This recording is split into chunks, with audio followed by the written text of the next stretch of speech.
sweet May. What was once has gone away.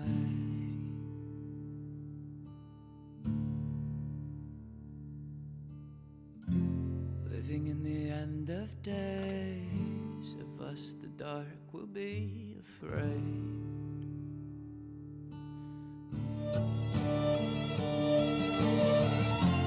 Nothing could be the same. What was once has gone away.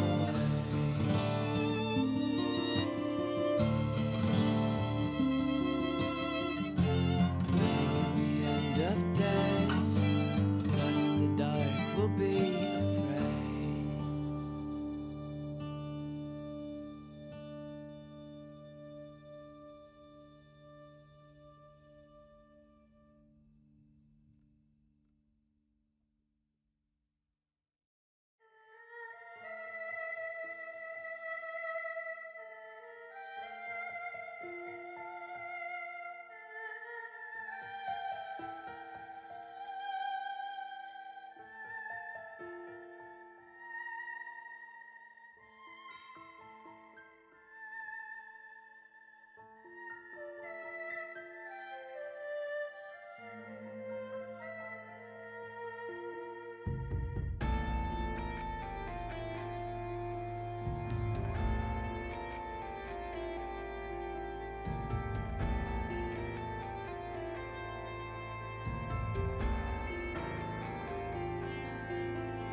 Whenever you're ready. Hello, we're on. Go, John, go. Thank you, Sod. Welcome everyone to, let's see, what is this? I think the 5th session of Emberwind, if I'm not mistaken. I should really keep track of that better. I'm sure Arv will lambast me later on for it. And welcome to Streets and Consequences, where we go off script. The players have finished the Skies of Axia campaign in heroic fashion, even though when they came back to Gelspar to save the slum, no one quote unquote seemed to care, but I think they'll find out that that was not quite as true as they may have thought. Let's see, let's give a brief précis of what happened for everyone, and then we're going to dive right in because there's lots to do, lots to see, lots of people to talk to. And let's see where the characters are going to go now, because their fate is truly more or less in their own hands. So, after being hired by merchant baron Kendrick Maddox to save the floating slum of Gelspar, which hangs underneath Adriel, by recovering the heart crystal, which keeps it afloat, our intrepid heroes, the Ember crew, went on a daring mission first to the Silver Glades to cross over into the Red Market, where they encountered another interesting little plot going on there, which they foiled and which they may regret later on, but we'll see how that goes. And then a little past through the Red Market, where they encountered someone from the Hacksaw Bridge, which she made a second appearance and gave them, I think, Everest, don't you have the cheese still, or did you get rid of it? I can't remember. I still have the cheese. Still have the cheese. Okay, the cheese does not stand alone. No, it doesn't. Off to meet a shady character named Hob, who provided them with an airship to go fly and recover the crystal. That was the location of which was vaguely given to Maddox by the Chasers, a powerful street gang in Gelspar, that they were also warned about that may try to betray them or take the crystal when they located it. After a fairly uneventful flight through the clouds of the skies of Axia, they encountered a giant, what is called a sky worm, long rumored to be a myth in Adriel, but apparently very much alive, at least this one was. And after they tried to, I think it was evaded if I'm not mistaken, they were swallowed and went down into the belly of the beast, where they fought a swarm and individual, what were called slaughterfish, little nasty things with big, sharp, nasty teeth. And they did recover the crystal, but then the Chasers, true to their word, did try to double or triple cross them. At that point, it's hard to say. And burst in through the side of the worm. There was a pitched battle, and the heroes all acquitted themselves admirably and escaped with the crystal, the Chaser ship, and came back in time to save Gelspar.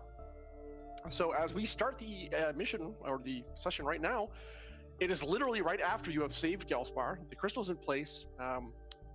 Maddox has left his guards to kind of patrol the perimeter, but he has taken off and said, I'll be in touch when there's more to do. So the three of you, and Mama is kind of there. Sada, I assume you're kind of just gonna Jaeger her. I should have got the character sheet, but we'll just kind of run it by ear by now. I assume you're gonna kind of just Jaeger her for that time being, right? Your mic is muted, Sada. Thank you. Just in terms of what she might do, I mean, some things I'll be running her. It's gonna be fairly straightforward. Probably. So first thing you want to do is check the airship out. Yeah. Exactly. But we'll get to that, and I'll probably I'll run her on a separate little side mission that maybe we'll show, or maybe we won't. We'll see. Anyway, so yeah, the three of you are kind of like, yay! I mean, I believe Kendrick gave you a purse of like 50 gold, so you did get a reward, and he said he'd be in touch. Right. So now the question is, what do the three of you wish to do at this point in time? Well, that was yeah. Kind of like, okay, we did it. I'm interested in that giant sky worm, to be honest, but I need to speak to Maddox. And at some point, of course, you have to go back to the academy too. Yeah. All right. Well, you could check off the academy right now if you chose to, but that's up to you. I don't want to, direct you. Well, I need to get in contact with my contact. So. Well, before anybody leaves, basically. So if you guys don't have anywhere to stay, you can always stay. I've got a place that you can crash at. Perhaps Everest Laureate. My full name is Savoy Vanier. And out of character, you would know Vanier as the family Vanier. And they literally make furniture for everybody, from IKEA up to like the highest of the high, like bespoke anything. Like pretty much everybody has Vanier furniture of some kind. Okay. Before we disperse, I would like to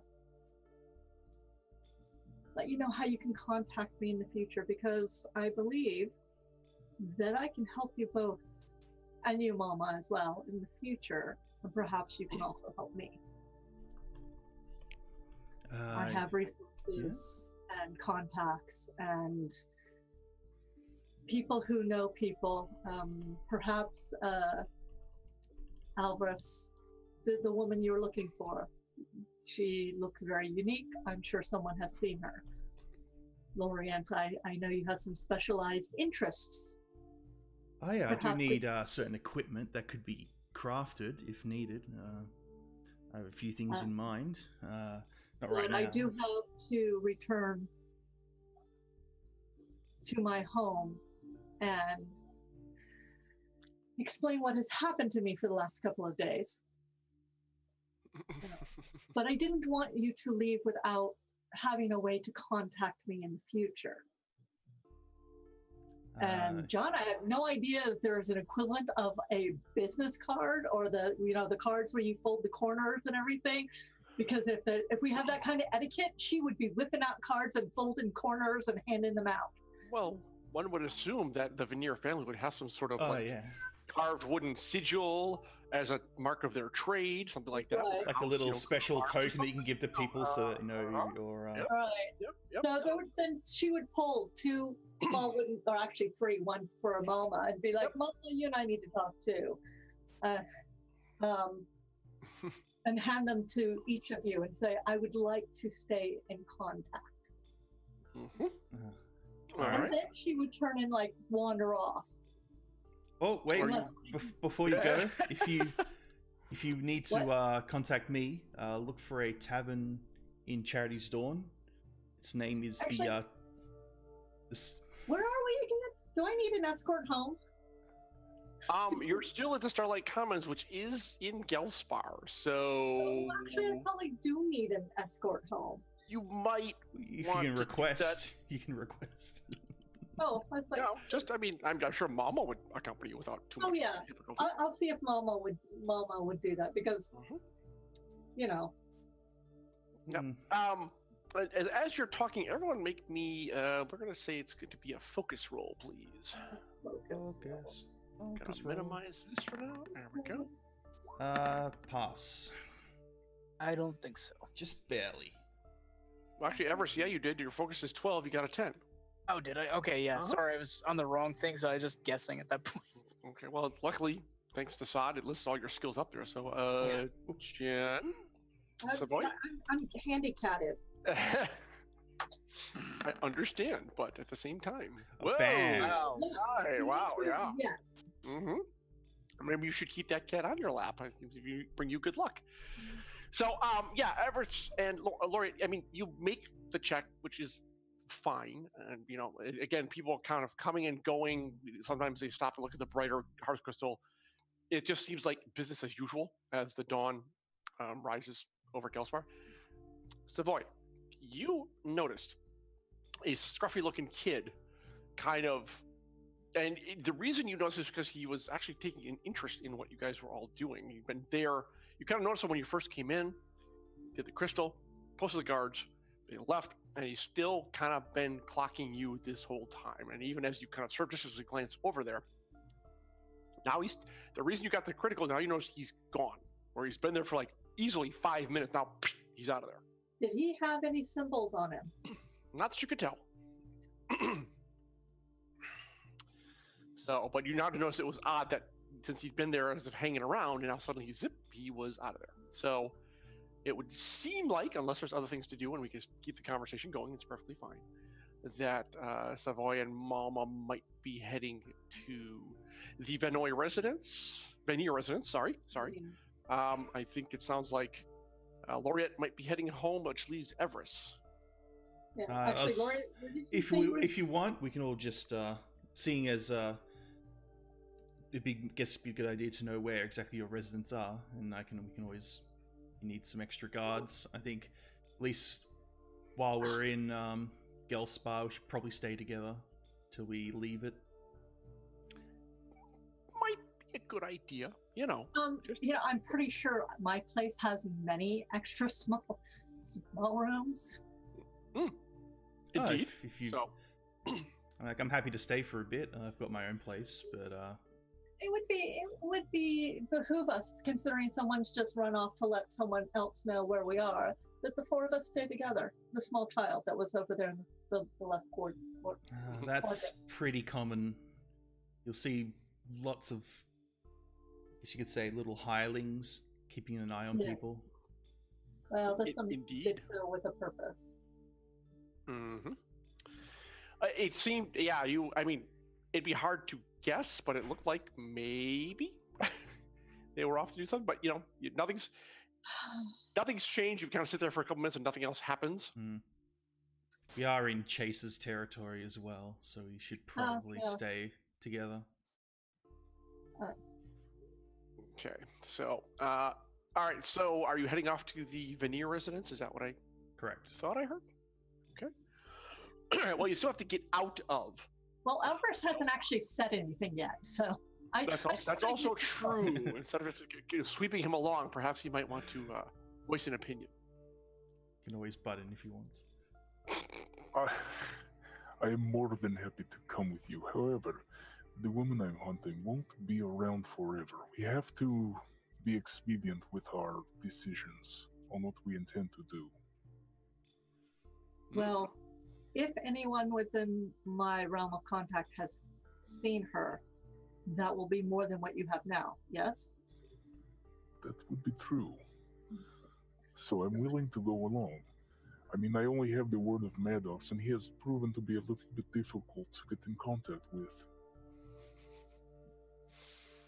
True. From what I understand of Maddox, he does.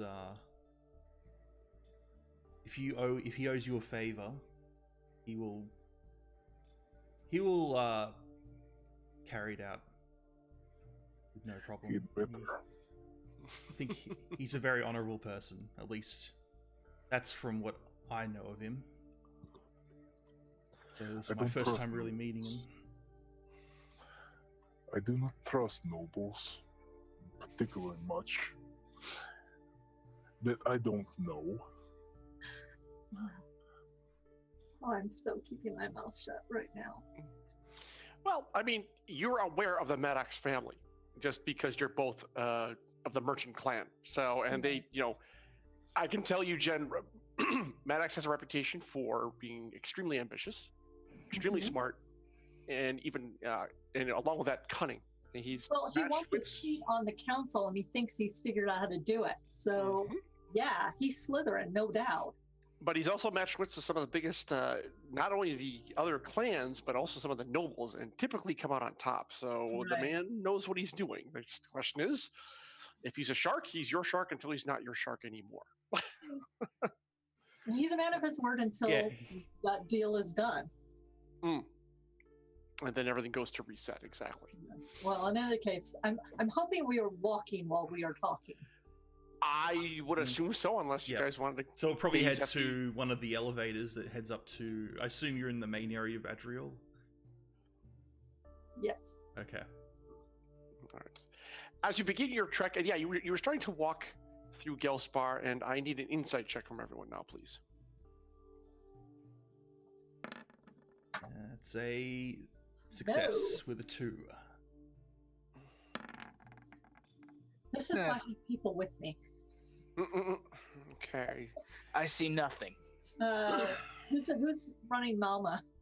Maybe she's gonna notice. Sod is, but I'm not sure I don't have her macro to sheet. Stuff? I'll just do a skill roll. Yeah. I just assume that she's got like 8. Probably for her, I think. She was more physical anyways, so I think we're going to assume that misses. Okay. Yep. So we've got like one person who noticed something? Yeah, exactly. God, Lorian. this is really annoying.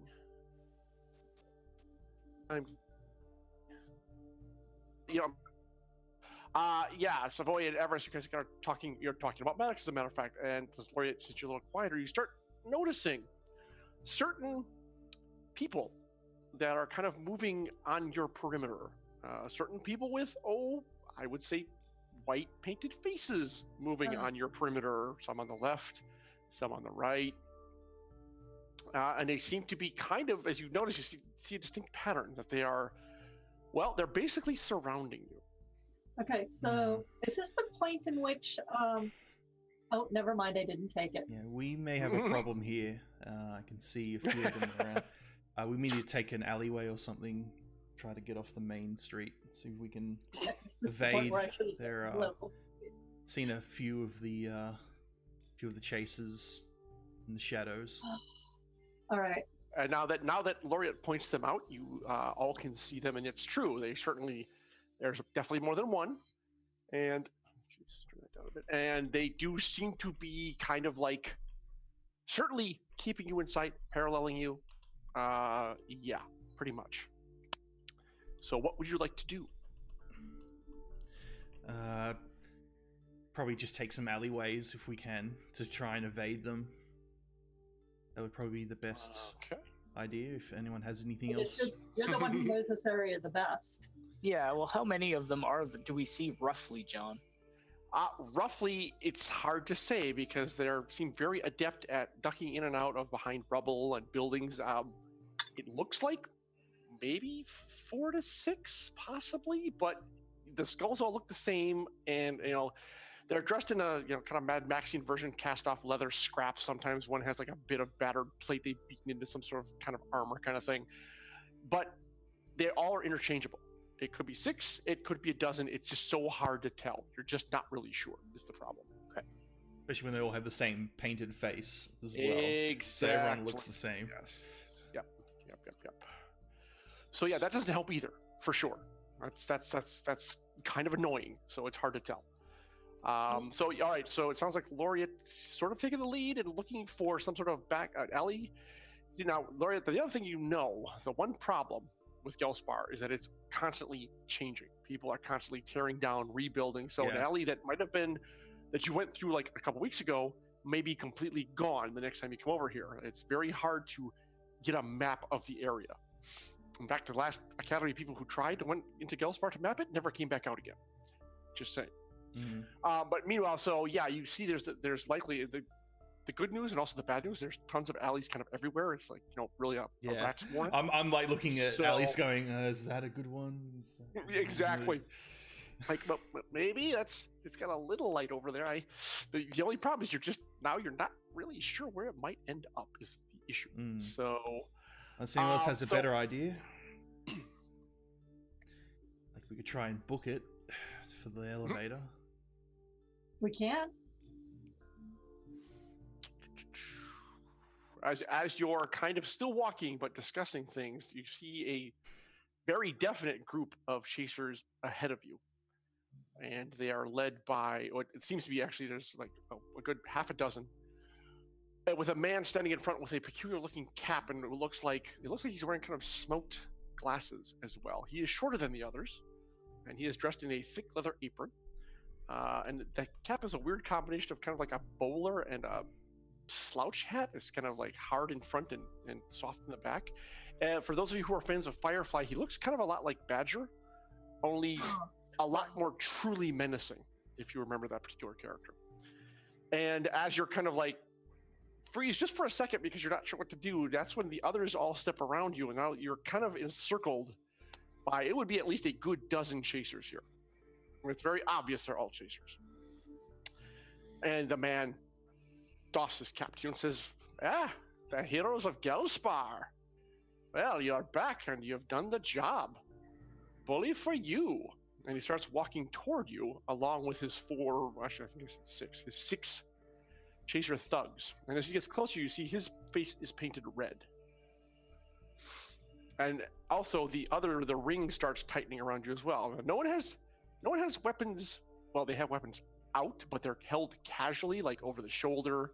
He is not armed, but he has, as he gets closer, you see across his apron, he has a bandolier that looks like it contains vials, small little glass containers of some kind.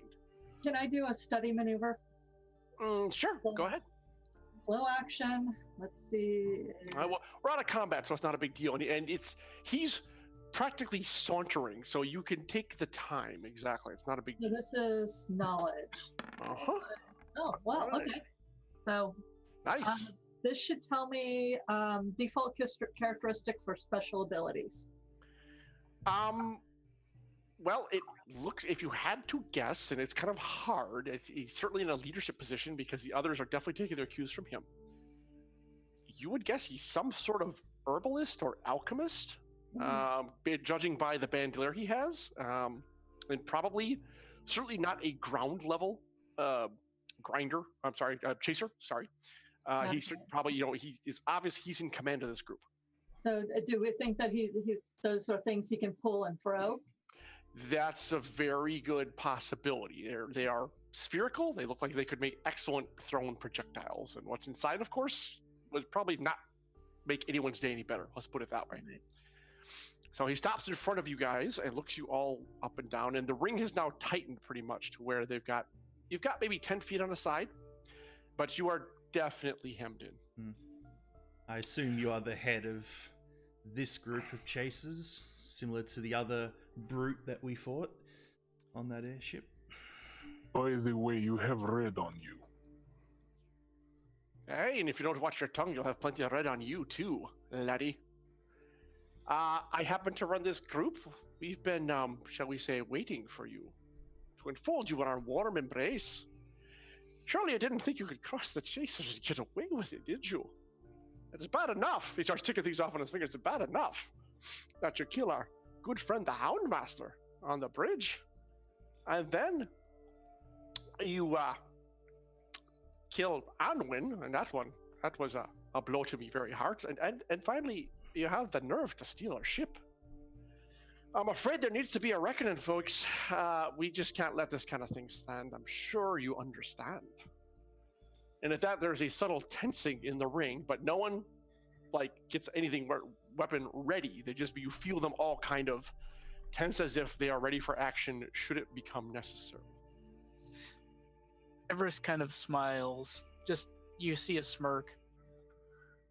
So it's just business then? Is that what you're telling me?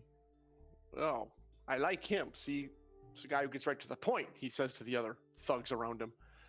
Laddie, it's all business in Gelspar, and if you're not doing business, then you're slowly being ground underfoot by those who are. And we have definite business to attend to with all of And we you. have already attended to much business already. That's your business. What you're doing with Maddox is your concern, not mine. It's what you owe us now. Several of our personnel were, let's just say they didn't return from a recent jaunt out into the azure, as well as the Houndmaster and his dogs. That's now gone. And of course, there's that little matter of the ship you, They weren't using let's it say anymore. acquired. Yeah. Yeah, I can Okay, totally so- tell why I was saying that. They weren't using it anymore. We borrowed it. Well, then you'll be likely to be returning it now, won't you? We'll And I'm sure Mama doesn't like the sound of that. And besides, it was very clearly marked as Chaser property. Everyone knows what's ours, in not only in Gelspar, but in Adriel as well. I don't So, think that. Tell me, boyos and ladies, how do you expect to make this right? Because you're not going much further without some kind of recompense. I'm a listening woman. And I'm a listening man, and I'm not hearing any words coming out of your mouths. I told you the onus is on you to give us something that we want. Now, we've already talked about the ship, although the tall one there seems to be already a mite attached to it. So if you wanted to keep that, well, then we must have something in equal value. Okay, Jen has no idea how much a ship is actually worth. Well, theirs was probably about twice as large as yours. Right. So you have to figure, let's see, I mean, the Gilded Drake, no, ships certainly aren't cheap, let's put it that way. Right. And crystal it was itself. probably... They're less than It was- 50 gold. I mean, they're more than 50 gold. Yeah, one could say, yeah, even a piece of crap like the Drake. Because the crystal, the pirate Well- ship, if you're ballparking it, probably. Oh, can you still hear me? Are we Yeah, doing- you roboted John for a bit. Little so- robot, yeah. I'm gonna have to pardon that, folks. I have a little bit of an unstable connection, but we're gonna keep on going as best we can. You'd figure the chaser ship probably run maybe 1,000 gold or up or higher, and even the Drake would command like probably 400 to 500. So not insignificant. Let's put it that way.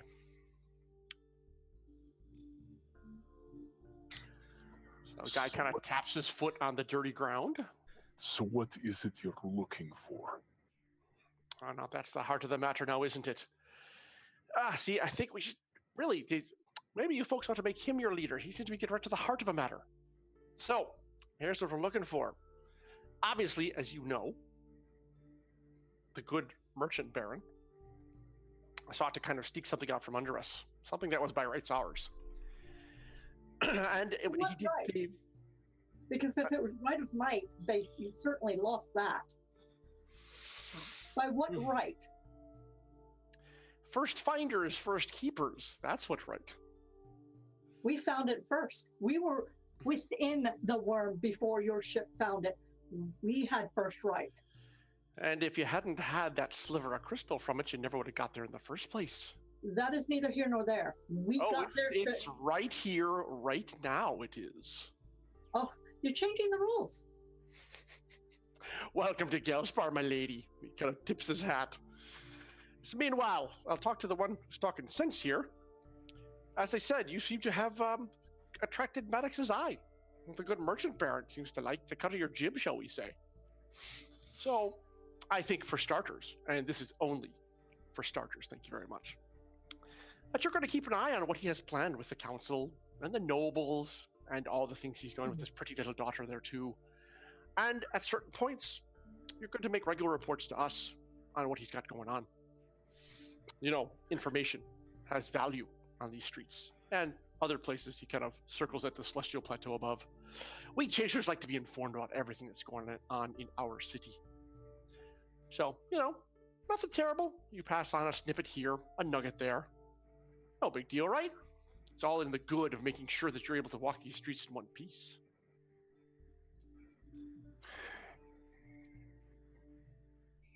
Again, Everest kind of smirks, and he looks back at him and says, Playing both sides, that can be very dangerous. What guarantee? Everest, you faded out a bit there. Oh, Did we lose him? Rip audio. No. I said, what guarantee do you have that you won't sell us out to Maddox? Well, it's a fair point, laddie. But seeing as we're kind of on the outs with Maddox as it is, we've lost that access. You know, he for some reason didn't seem too keen on the idea that we might want to acquire that particular crystal for our own. So you don't have anything to worry on that score, but all I can give you is, of course, my word as grinder in the chasers, which does carry some weight around here. And actually at that, all the rest of them kind of nod and look at each other like, yeah, it does. Believe me, right now, we need eyes and ears on the Maddox household more than we need for, well, he looks at Malma and pretty much Malma and Everest like two ragamuffins and a scholar and wait a minute. I know you. You're the merchant clanner. We kind of looked a little perplexed at that. I just smile. Okay. You make the furniture, don't you? It's the Veneer family, right? The question is rhetorical. You're already aware. Oh, yeah, no. He definitely knows the answer. So that's the funny thing about furniture. You know, you put too much pressure on it, it can break. You apply the right chemicals, and here he takes one of those small balls, glass balls from his bandolier and uncorks it, and flame jets out of it. You apply the right chemicals, and it burns. Puts it back in there. You know, all of you would beware to heed my words. We are everywhere. And if we decide that you're doing something against us again, well, we'll cut you in 100 places and you won't know until you're lying on the street bleeding out your last. But I don't want to sully this conversation with threats and promises of terrible things to come. Besides, this could be a mutually beneficial relationship if you're all willing to let it be. For example, it looks at Everest. Word on the streets are you're looking for a peculiar woman with is it white hair, I believe, right? Are you asking as GM, or are you asking as? I'm asking as GM just to make sure I get the detail right. I thought it was with white. She was white-haired, if I'm not mistaken. Yeah. Yes. Starting a woman with bright white hair and tattoos, much like your own, running up and down her arms. Well, there ain't nobody, despite what she says, there ain't nobody who knows these streets better than us. So, as a, let's say, inducement to procuring your services for this little venture, we'd be willing to put our network to work and believe me, whether she's up there or down below, if she's an Adriel, we'll find her for you, all right, Cully. And if not, we'll find out where she went. So how's that to sweeten the pot?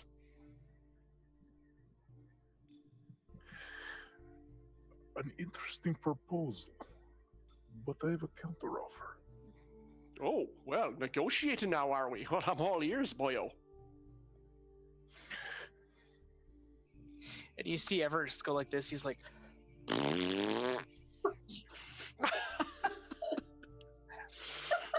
Oh, I like the cheek on this one.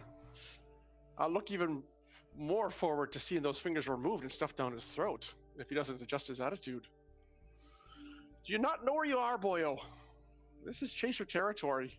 We own the whole of Gelsbar. I snap my fingers, and your 4 bodies are cast into the azure, never to be seen again. And no one's going to give a tinker's piss about you, or even you, points to Savoy, or even you, he points to Laureate. You So offered something to I'd keep a mindful tongue in your head, unless you'd like it removed. You offered something to Elbrus. What could you offer me? What can I offer you? Well, since the good Everest, was it? Mentioned that we're playing both sides. Yes. I mean, he's not wrong, of course. I understand you had a very interesting conversation with a certain other personage of, shall we say, some repute up above. It may... That is very generic. I talk with people of great repute all the time. Perhaps a little bit more to say what if you actually know what you're talking about. Well, it's a matter of whether you wish your friends to know who you've been talking to. That's the real question now, isn't it, Lassie? Oh, I don't really care. All right. So, you had an audience with a certain Lady Makia. Yes. Does that name ring a bell? Perhaps that jogs your memory a bit? Yes, I punched her nephew. Right, and fine sport that was too. I mean, look, the little bastard had it coming. He did. In fact, he did. And actually, you're a little surprised because that only happened between 3 people. And somehow this guy still knows of the incident. Well, yes, but I can't act that way. I'm gonna be like, all right, whatever. So All right, let's all talk. Okay. Let's see. Make me a fast talk roll for that. To Oh, avoid giving up a reaction, the fact that he knows about that. all right. I mean, Mhm. let's see if my fast talk works this time. It hasn't yet. Oh, Yeah, was it my- did. It Right did. on the money. Yes. finally. Yeah, it's like a little twitch of an eyebrow, but you still yourself and keep going with the conversation. Just kind of I match them continue word for with word. the small smile. Well, now, certainly a woman in your position would, I'm sure, dearly like to know what the Makia family may be up to now, wouldn't you? Of course, this is all quid pro quo. Right now, you're in our debt, so I'm just offering this to you all as a means of inducing you to accept our offer. Now, your tattooed friend there seems very comfortable in spurning our help, but perhaps the rest of you may be a little bit more, shall we say, agreeable. I mean, I already know this one. He waves to Mama. You just want the ship, I can already tell. And the fact that you're almost ready to draw on us, even when you mentioned that you had the vessel. That's easy enough for us. We do probably some odd jobs here and there. A couple of tasks we need doings. And, work that. I give Laurent a side eye basically to see what she's thinking. I'd say Mom would probably be all over that since she doesn't have a ship now.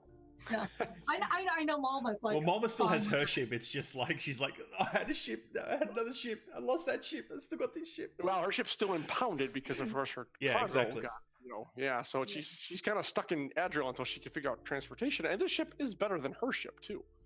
I mean, it's certainly larger. So Right. if they were kind enough to allow that, then She is more. so pragmatic. She'd be like, yeah, whatever. Probably. A job's a job for her. Exactly. Very much so the captain. So Which is why I'm giving Laurent the side eye to see what she's thinking. Laura Urzina hasn't really said anything. She doesn't seem to care. Indeed, she's been very quiet. And what of you, Silverglade survivor? I've got nothing. Got no need of you. Whoa.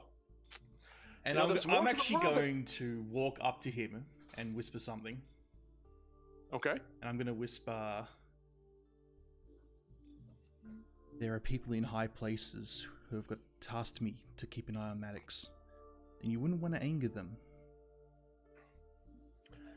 And he whispers back, well then, lassie, apparently we're working for the same folk. Isn't that interesting? It's not only the Down Unders who can work for more masters than one, but it's good scholars like yourself. Excellent. I will just have to make sure that our reports jibe then, won't we? Report And what you how do want. we get these reports to you?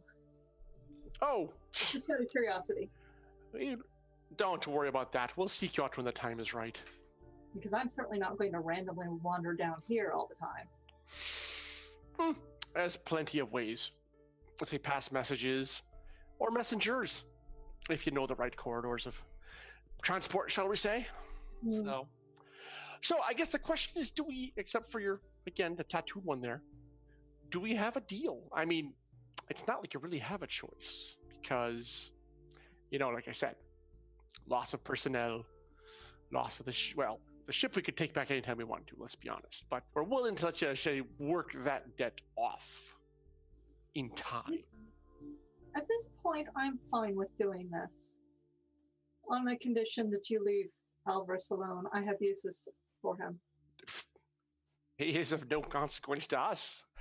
Well, I then. just would be very careful about how much faith you put in the man, since he seems, I don't know, a little flighty. I think that our relationship is our own. So, what was Indeed. it? Grinder? That's what he said. Yeah, that was the term he used for himself, apparently. Well, Grinder of the Chasers? We have a deal. And now I would like to continue on.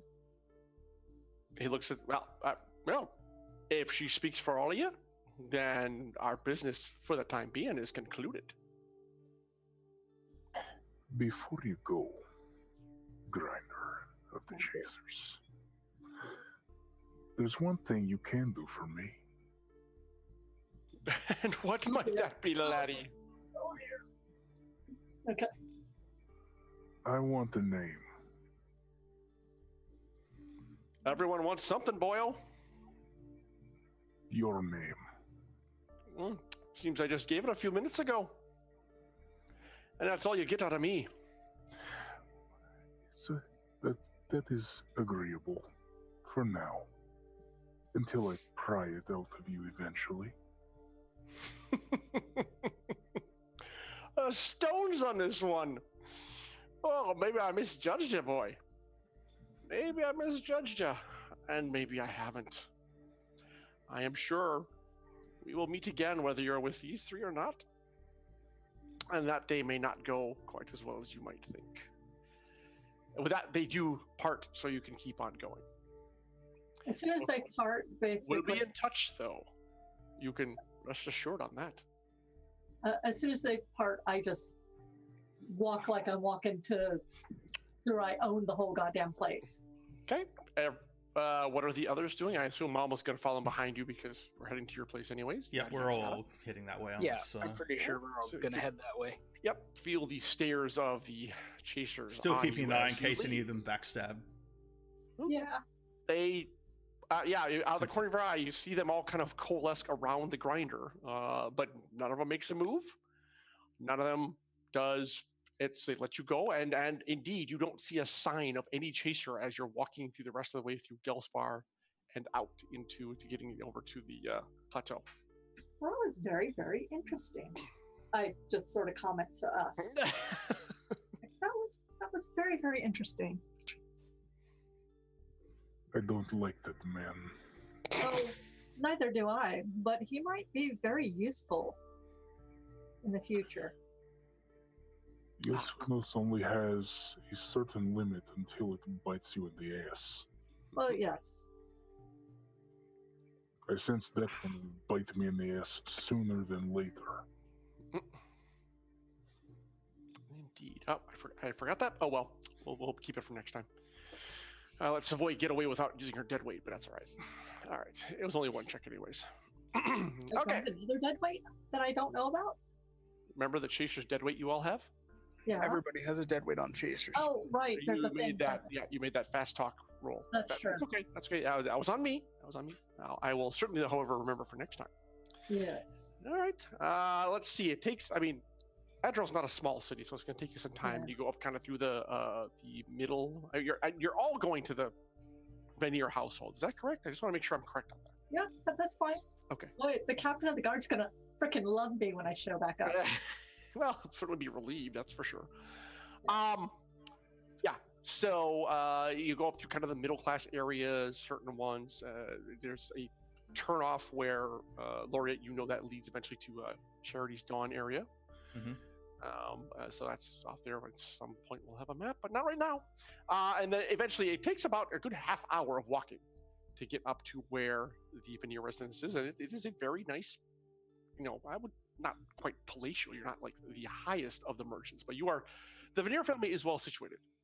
They are finding a niche and fulfilling it very well. Has reaped them benefits over the years. They are like middle up. You know, there's the lower merchants who are kind of clawing upwards. There's the middle ones, of which the Vanier family are solidly ensconced in. And there's the high levels on the Council of Nobles, or the merchant clans that are jockeying for position. Yeah, you'd be surprised at how much money you can make providing something that everybody uses. Exactly.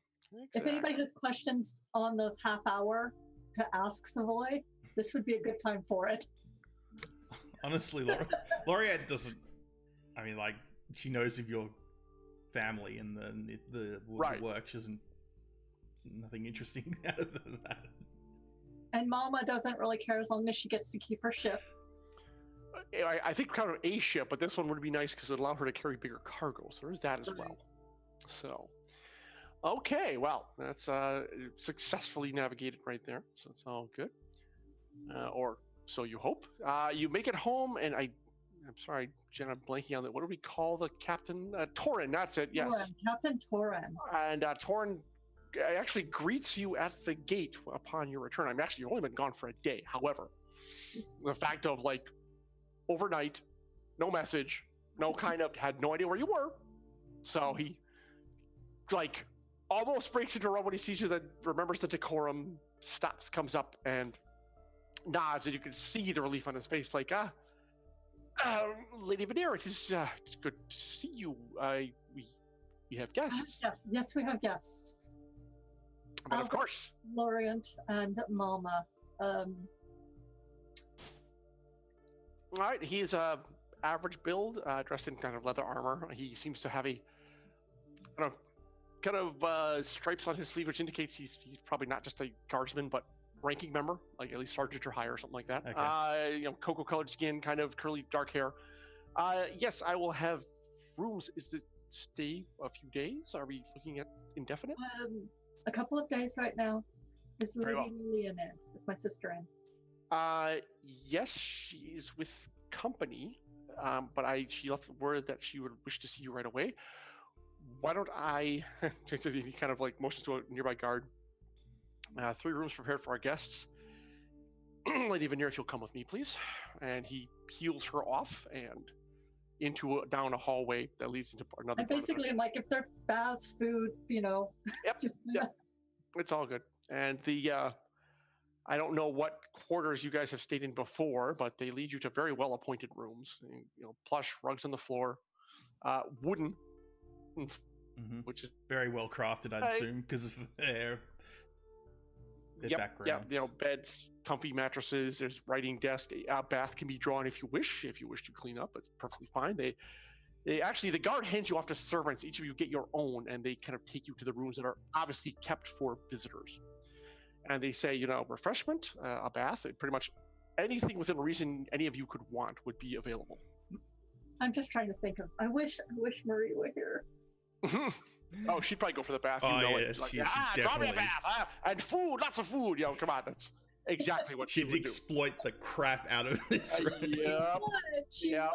Yes.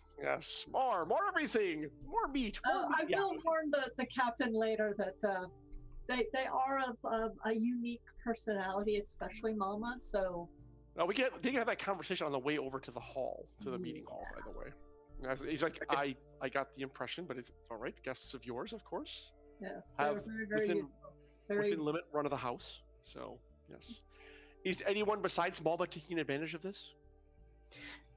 I would assume that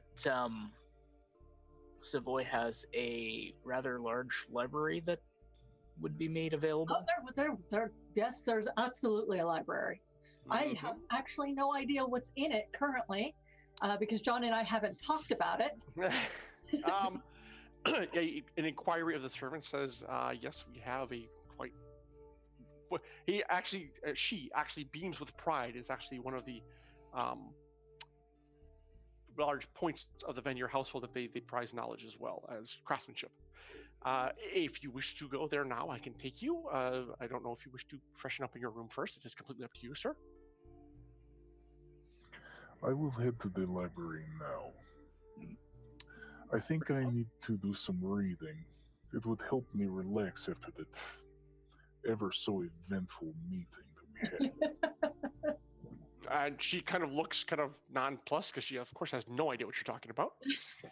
And if you'll follow me, sir. And she takes you to, I mean, it's small because space, of course, on Adriel is limited, but it is a well-appointed library. We're probably, for this level of wealth, probably at least a couple hundred books, which is rare. What are you, if it's kind of leap right into this, what are you looking for specifically? So he would be looking for, I think, anything that would smack of any sort of either magic or, say, alchemy or some form of just, I would say also geographical knowledge in his case.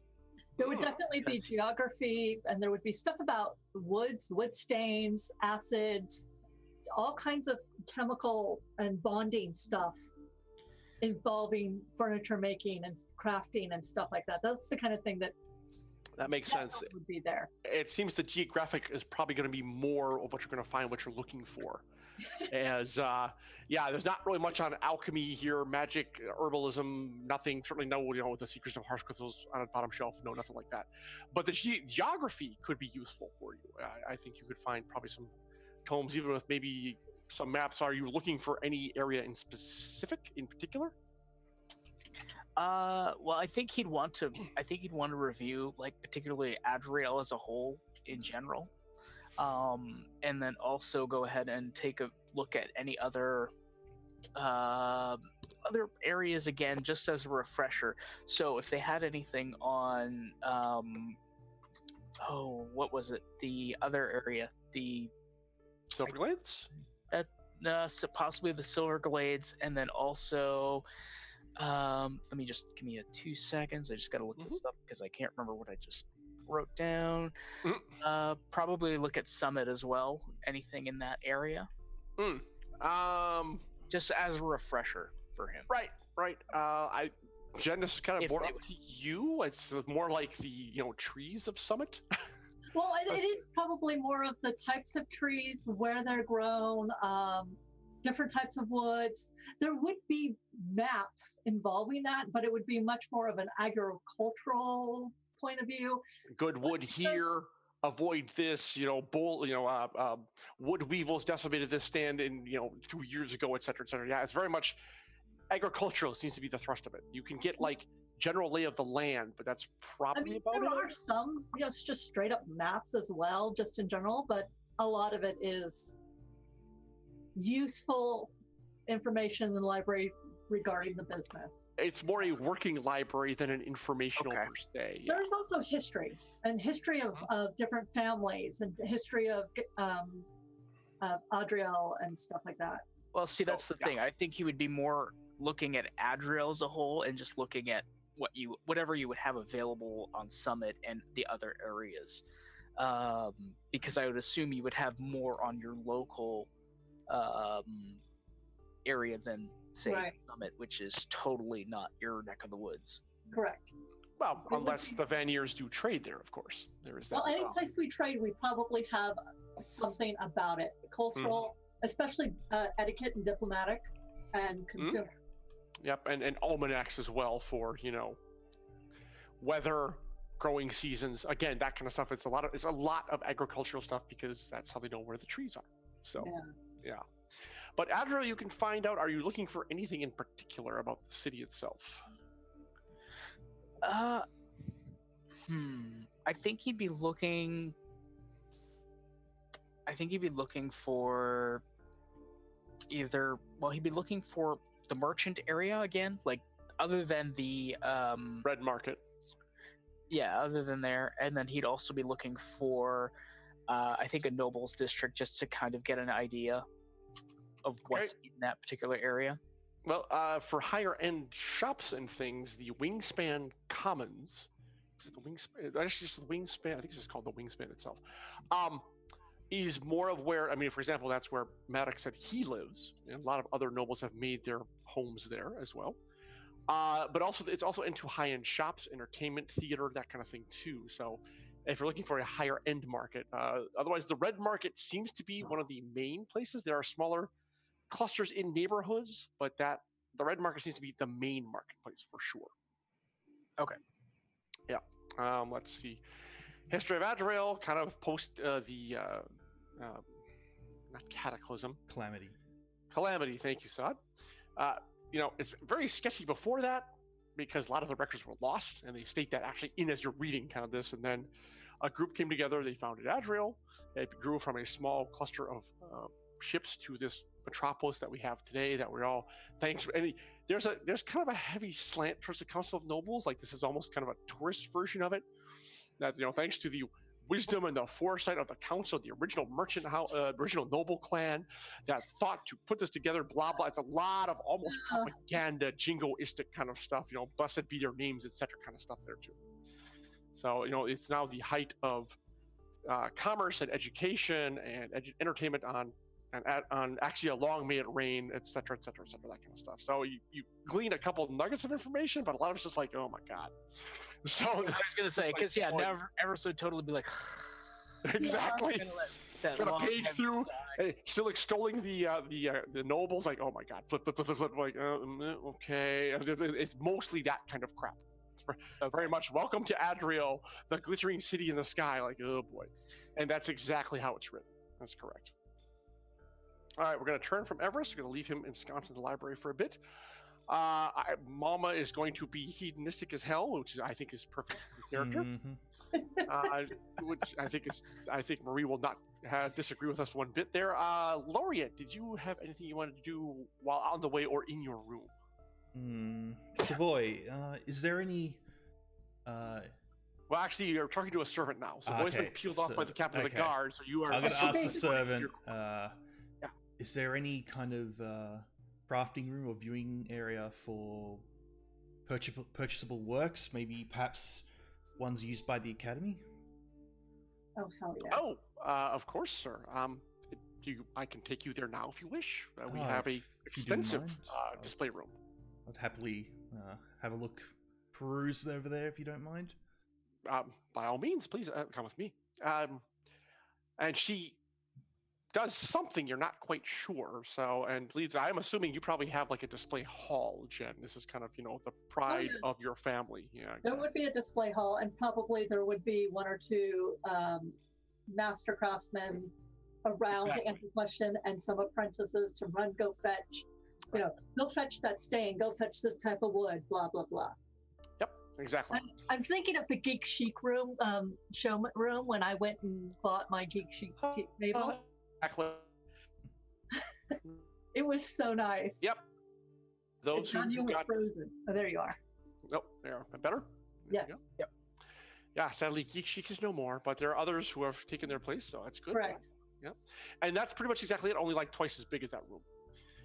We're referring to a room in Origins that used to set up their tables. It was quite marvelous, and it'll be like free game and demo gaming all through the Origins convention. Alas, which is coming up very soon, and Jen and I will be there. But that's beside the point. So it's kind of this hall, easily like 50 feet by 30, and exactly. It's just like sealing the floor of all this awesome stuff that I can there's look at. Wall-to-wall shelving, and then the larger pieces are in the middle. and they make quite a bit, not just furniture but decorative items. It's anything out of wood almost. I think you guys have probably dabbled in it, or do the whole stools, beds, benches, chairs, tables, elaborate thrones for crazy people, war shelving too. Doors. Exactly. If it's made of wood, people know to go to the Veneer family, and they can do it. So, and a woman of about 45-ish. She's got a slightly lined face, salt and pepper hair, and she's wearing a cloth apron with tools sticking out of it, and she has, her hands, obviously woodworker's hands. Meets a servant, who then abruptly nods to you and zip away.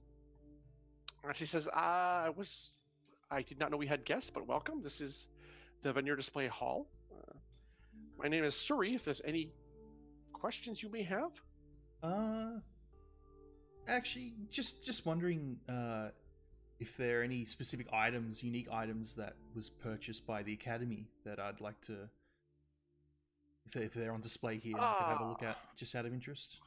Well, she thinks about that for a bit. Yeah. It has been a while since the Academy has graced our doors, but we have made several different, if you'll come with me, and she kind of walks you over to one of the shelves where a collection of you recognize as Academy scientific, like, beaker holders and stuff like that, to make, like just kind of with wooden screws and clamps that you hold in place if you want to like heat over an open flame and kind of things like that. And there's frameworks and all sorts of it, and it's literally floor to ceiling, from small racks holding glass tubing to complicated devices, and she's kind of talking about it as she goes, and you get the sense she probably recognizes you, but it's not like to say from where.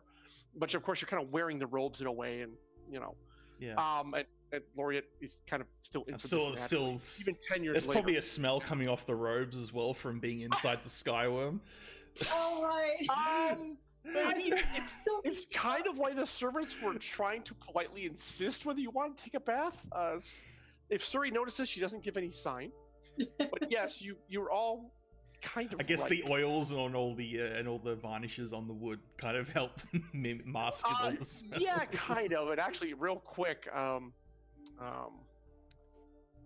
let's see. Torrent actually kind of wrinkles his nose as he's walking with you down the corridor. Like, your sister asked to see you right away, but I would like a quick change of clothes. Yeah, I agree. Let's. I was in the belly of the Skyworm, literally. He kind of stops at that. I'm sorry, a Skyworm. Those are just myth and legend. No. They're really real. They exist. They're out there somewhere soaring around. Yes, they swallowed our boat. Now, my room. Yes, lady, of course. It's kind of look at his face like that's a story I'll have to get from you another time. Yeah, when I have time and many drinks. But right now, I want to get out of this crap. Yes. I'm just going to pause that. So a little aside there. So yes, the smell of freshly sanded and varnished and stained wood.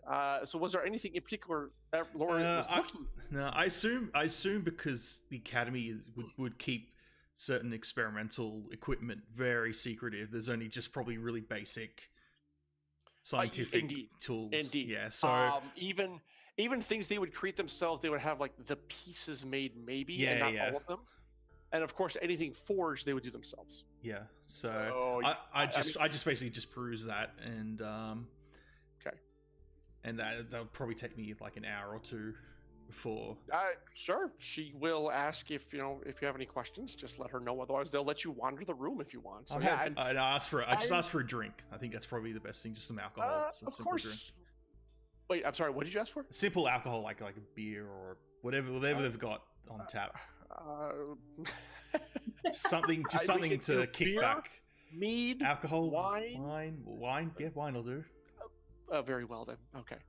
And they bring you a very refreshing, kind of a light wine. It's kind of a spring wine, and it's delicious, especially after the journey you've been through. So, and they politely leave you alone if you're just going to wander. And seeing these items brings back memories of being at the Academy and going through classes and taking your final tests and the kind of, shall we say, spirited discussions you had with some of the elder scholars about the hearth crystals and your theories. And it's just kind of, you're kind of a little bit part of it for a lot of minutes. You're kind of lost in the wash of memories that it brings back, and you certainly miss it. You absolutely do. It's it's been hard on Laureate to be estranged from the academy, and this expedition, I know you really hope it might be the way back for you. So, but if you're going to be there for an hour, then I'm going to move on to other folk, and if there's anything at the end you want to do, we can certainly talk about that later. Yeah, sure. All right. Now we will go back. Actually, we'll swing back to Savoy. Yeah. So it actually, your servants are waiting in your room. The bath is drawn if you want it. There's also a basin, warm water, rose scented, like a hot cloth. Get that off your face, and they just kind of almost aghast at what you look like, because it's true. You smell. You're rent and torn and everything, and just looking like a mess. I basically do the equivalent of this and let them take everything off. And efficiently, quickly, you are stripped down in under 30 seconds. I need to see the lady of the house immediately. And they've laid out 3 different things. You choose the most appropriate one, which is, of course, a high level, probably more, I think Savoy's more like a kind of a uniform-esque kind of person that she is. She's definitely more of a almost like a uniform, because it's armor, but it's not because she's older. Right. And he said that she had guests, which could mean anything. Exactly. So I want to look nice. Yeah, you select a nice soft cream shirt with a doublet over it, a sleeveless one. And I assume Savoy probably, not to get into the pictures, probably wears pants pretty much everywhere. I think you said pants or split skirt, long. Okay. Yep, there you go. That'll work. Pants under a open skirt. Right. Something that's what time of day is it anyway? By the time it was dawn when you came back to put the crystal in, it's probably like 9-ish, maybe at the most. Oh, okay. So it's nothing really morning, yeah. Formal. So more of a walking thing. So pants, straight up pants. All right, straight up pants then, and I assume probably high boots, maybe. Yeah. Leather boots. All right. Yeah, they insist you at least wash your face before you go. Wash my face, comb my hair. Yeah, when that rag comes back, it's like, oh, that was a good idea. Okay, let's put that away. Yeah, it was not good. Yeah, like, yeah, get that out of my sight. And now you are presentable. Yeah, quick, okay. As soon as I'm the hair back, exactly. Whoever my normal handmaid is, I'm like, okay, am I good enough? Yeah, and she takes one more look from top to bottom. She's like, yes, lady. Okay, and then I got it. And then Torin will escort you over to the hall. Yeah. I ask him, whichever servants have stayed with the rest, just let me know what they are doing or have done while I'm dealing with my sister. I'm kind of curious. Of course. And of course, anybody can leave at any time. As you wish. And he opens the door. Actually, the big set of double doors, carved wood, of course, because you guys made them. And your sister is sitting in there with none other, again, is Lady Makia. Of course it is. They've been chatting away gaily, or not so gaily as they are wont to do. Who knows? They both look over as Torin clears his throat. Ladies, I am pleased to announce that Lady Savoy has returned. And your sister looks relieved and quickly schools that into the mask of kind of like noble, calm, and all is well, all is in train kind of thing. Makia's look, give me an insight check at +4. Oh dear. And for those watching again, for Emberwind, you want low rolls, not high. So Jen's at a considerable disadvantage, but I said yes, and she does it. All right, excellent. Even with, it's a kind of cross between expectant and cunning. And what? Or eager, and a look of maybe cunning appears on her face. Okay. It, gone like that, flashes, and she's just the perfect noble woman, etc., etc. The first thing I do is I look around the room to see which servants are still in the room. There are none. Okay. It is just the 3 of you and Torin waiting by the door. Is there any hall? Is this a hall that has the tapestries with servant hallways behind them? No, not for this one. Makia doesn't like those rooms. It's very clear. This is a private chamber. This is the only way in and out. And this was the place that we had the conversation before. Indeed, it is for Okay, that makes matters. this really interesting. Indeed, it does. Indeed, it does. So your sister gets up. Oh, Savoy, He comes over, and it's just wonderful to see you. And kisses you on your cheek. Like, my God, I was worried. Very quiet. Only you can hear that. Yeah. Are you well? It's fine. All right. Lady Makia, of course you remember my sister Savoy. Like, yes. Yes, I bow, of course. She inclines her head. Did we name your sister? I can't. Lillian. Her name is Lillian. Lillian. And the brother is Devin. Yep. Okay. And they both have kids. Yep. Yeah. And she raises a hand to Lillian. Lillian, and you see there was kind of a tray out with certain accoutrements, like they were taking almost maybe a light breakfast. Lillian, you had last time I was here, you had some of that wonderful cerulean bloom tea. I would wonder if you would be a dear and go make some for me now. No one does it as well as you do, my dear. And your sister kind of like isn't taken aback. She's too poised for that, but to have someone, a guest in her house, tell her to go make tea for them is like, okay. And she, of course, turns and bows. And it would be my pleasure, lady. And she kind of like puts her hand on your arms, like, no. The Lady Savoy and I can stay and chat while you're away. Mm-hmm. And for those of you who have not met Lady Makia, she is an older woman, somewhere between 50 and 70, but it's very hard to tell.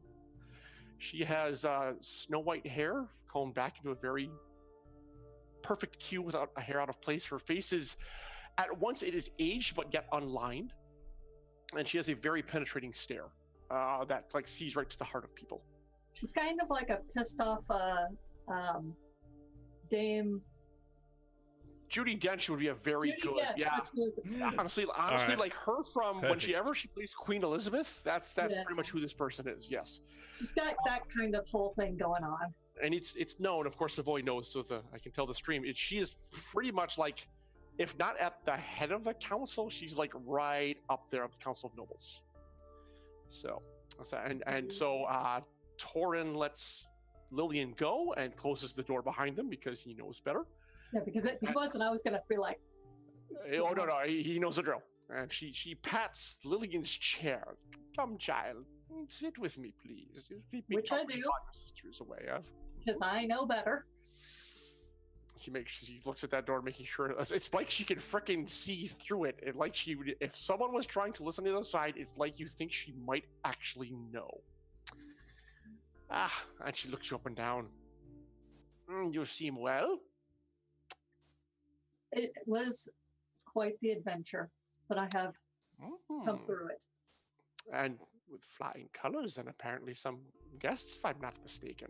Yes. So do tell me, regale me with your little quest. I'm most anxious to hear all the details. And that's said very clearly that she means every word of what she just said.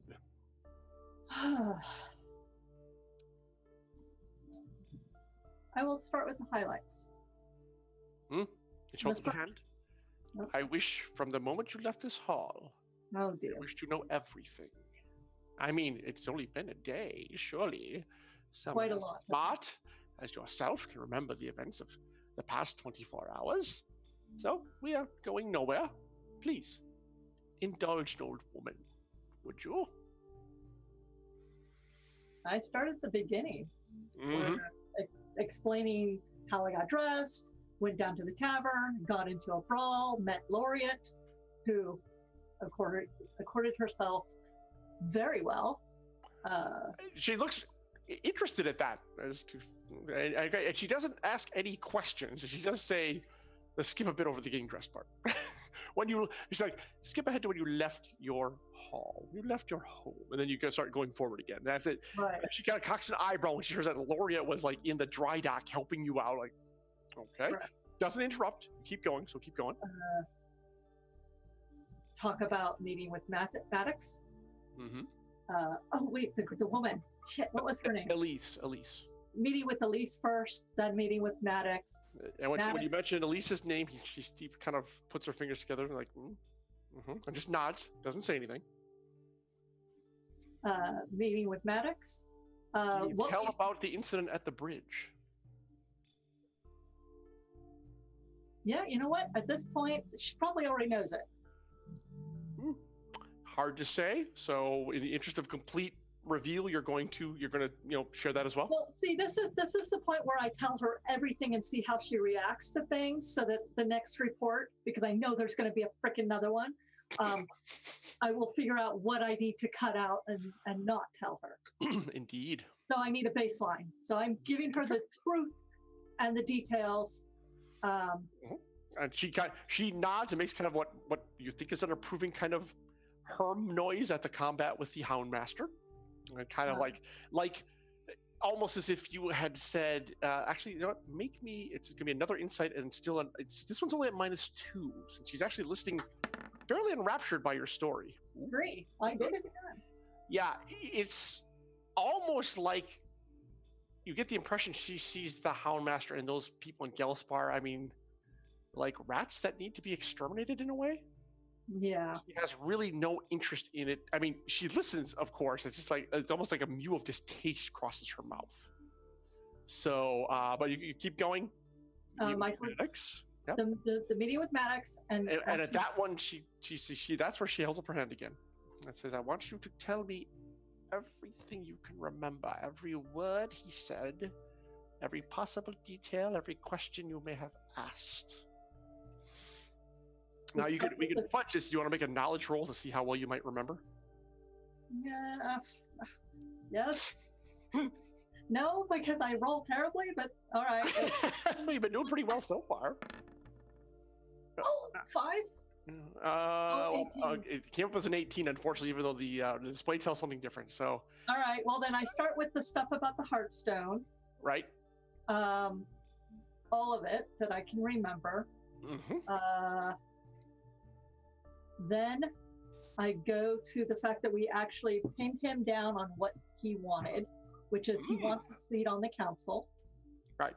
And she kind of like doesn't quite dismiss it, but of course she's like, that's well known, my child. Maddox has been angling for that seat for years. It's one thing he covets even more so than, well, I don't know, even his own child, maybe his own granddaughter. But to continue, I'm sorry. You must forgive the ramblings of an old woman. Yeah, he wants to become the champion of the people so that they rise up and support him, to have a voice on the council. He wants the power. Intriguing. So he actually feels he could use the people of Gelspar in his quest for this seat on the council. She actually titters at that, but just this is in fact what he does. He said. Well. A plan and executing it are two different things, my dear. I'm sure you know that. Yes. Considering the council, well, that's later in the story. Indeed. Let's see. Explain what he wanted and how he gave us the shard. How Mama and Elvers joined. Okay. And that should you hear anything about this other white-haired foreigner, that would be lovely. She pauses for like a millisecond, like, it's not crossed my ears yet, but, you know, many things go to and fro in Adderall. It's hard to say what may be found. But I will file that little tidbit away for future use should it become necessary. You said, I'm sorry, white hair and tattoos. I'm sure you would have mentioned that, yeah. You know, that are like carved into the skin. It kind of looks like, well, you know, the lower classes, they do as they see fit. I'm quite certain I've never crossed paths before. Well, she is apparently extremely. But to go on, I do not wish to be distracted from the core of your tale. Okay. What else did I? Went to the Red Market, picked up the ship, used the. So you're skipping the Silverglades. Jen doesn't remember the Silverglades at this point. The Slither Spines? Come on, it's where your whole party died. Oh, duh. I actually thought that was after. Sorry, no. I get the Silver Glades, and then I mentioned, and then we met up with the. So what exactly do you say about the Silver Glades?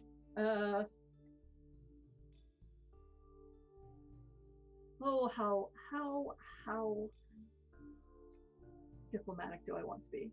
You know what? Not that diplomatic at this point. Because if she wants to be dead, I can be dead. We came up the elevator, and there were 3 sorcerers waiting there under the rule of the auspices of a member or members of the council, who then attacked us. They were there. Yes, they were there specifically. We did find a bomb, also. Yep, which I believe you guys still have. Laureate has it. Laureate has the bomb, but we found a bomb, a lot of gunpowder. If it had gone off, that elevator would have been destroyed. Oh,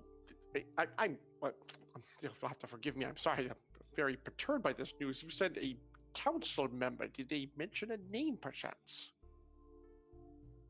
They didn't, did they? They did not.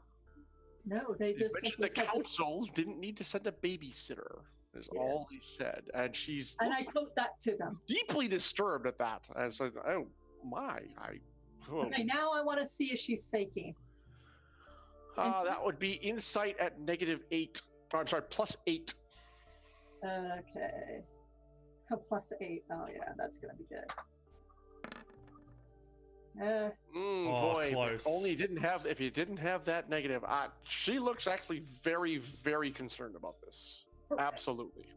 Hi, Cat. This is she's like, well, this is certainly something I shall have to look into. I do not understand why someone would want to be casting off the Silver Glades. I mean, she kind of waves her hand airily.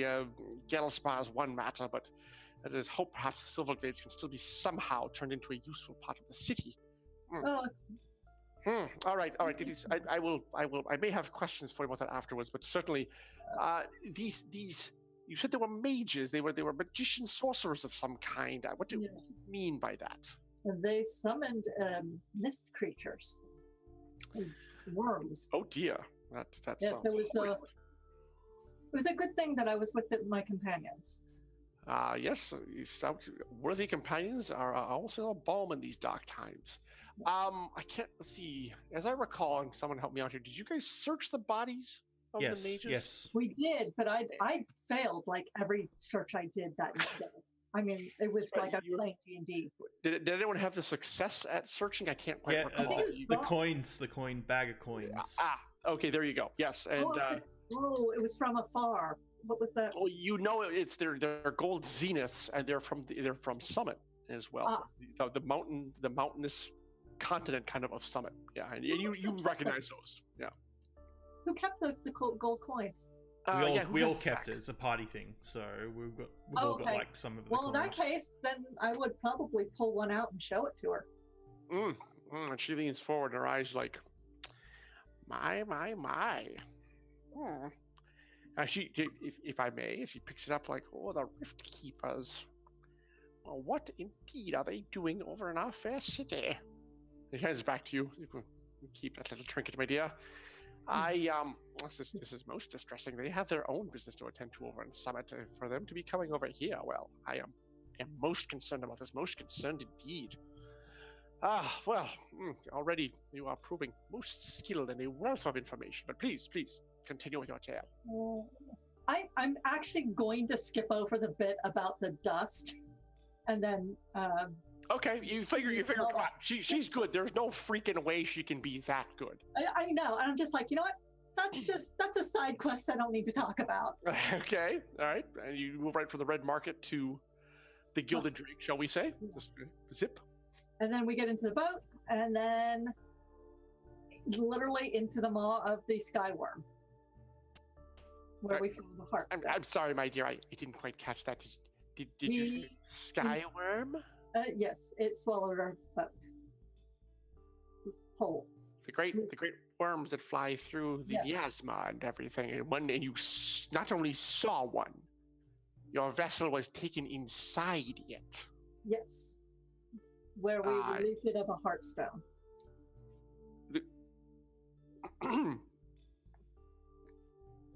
The crystal that Maddox and your party recovered for Gelspa came from inside a skyworm. Yes. Make me another insight check. This one only at -4. Or +4, I should say. 8, 9, 10, 11, 12. That is under. Okay, success. You think... It's hard to tell. She is really, really good, but you think this is not as much of a surprise to her as she's letting on. Oh, really? Yeah, you're reasonably... Now, what you want to do with that, of course, is completely your business, but, certainly like was it Torin we said? Torin was just like freaking shocked, but although she's acting surprised, your insight was enough to get a glimpse of she doesn't seem as shocked about that as she should. Now, keep in mind, of course, the nobles keep a tight grip on the, shall we say, procurement, transfer, and sale of the hearth crystal. So it's true. Maybe she already knows. I mean, everyone knows that it is a tightly guarded secret. What will be interesting is what she tells me to do with that information later. Exactly. Or if she does. So recover the hearth crystal. You got it. What else? Got attacked by some chasers. Oh yes, those ruffians, skull-faced ruffians running around terrorizing And they the streets. said they were hired by the council to kill us slowly. The chasers were all. No, they were to kill us fast, but they decided to try and do it slowly. It's That didn't work out in their favor. very obviously, since you are here, and I would assume they are not. It is very clear that there is. Oh my! There's certainly some rot in the council that needs to be pruned out, root and branch. There are ears within the council that speak out of turn. Well, obviously, if they're hiring rift keepers to sever the silver glades and other chasers to steal or kill of the merchant baron, enemies of the merchant baron, of course, are enemies of the clans as a whole. It seems the chasers have some, I don't know, they look to move up in the world, it seems, at the expense of others, which, of course, these sorts of parasites, that's always their way, to drain from hard-working people until there's nothing but a husk. And then, conversation. I'm sorry? He said they have a patron who spoke of our conversation from before I left. Really? Really. Interesting. And what did this fellow look like, per se? I describe him. Well, that is the problem. Even in a room such as this, there are eyes and ears everywhere. So there's nothing, even now, the words we are saying are probably being relayed at some point in time. No doubt. Though we try our best to keep them quiet. But the fact is, of course, as you know, the noble clans, the nobles, the merchant clans, they love to gossip. I'm sure you're well aware. Oh, yes. And she kind of looks, she actually looks chagrined at this. And Lord knows my nephew does not have a, shall we say, tight mouth, if that's, I think, the term the young ones are using now. And he has been, as a matter of fact, this chaser grinder fellow, you may have said, he may have heard this straight from him in the bar somewhere, where he often frequents down by the Port of Dreams. It's a shame to bear. Well, yes, the chaser. So, I mean, put 2 cups of ale in him and he'll tell the tale for anyone who wishes to listen. But that is neither here nor there. He may also be throwing gold their way as well. Indeed, I shall have to have another talk with him. Remind him of the consequences of actions. But you were successful. We're successful. These chased brigands and returned the hearth crystal to Gelspa. Yes. And saved the area, which that tone of hers makes it sound like she's saying, that scum-ridden wormhole, basically. the thing that I shouldn't have done, but whatever. No, you carry. Maddox, she says it like it's a worm in her mouth. You're going to have to actually repeat that. Oh, she said you accomplished the mission that was set before you by Baron Maddox. Yes. Like she says it like it's a worm in her mouth. Quite admirably. Need to work to do more for him. I'm sorry, what was that again? he would like me to do more for him.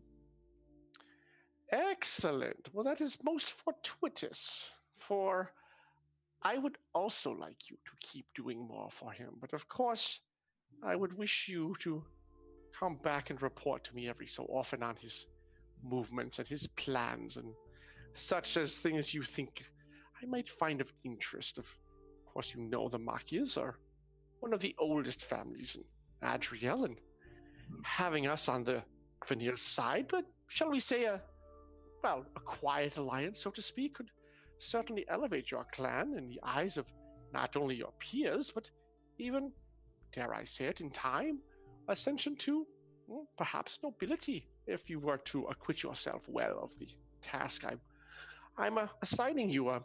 I trust there's no issue with you doing this for me. Well, as the last of my pupils has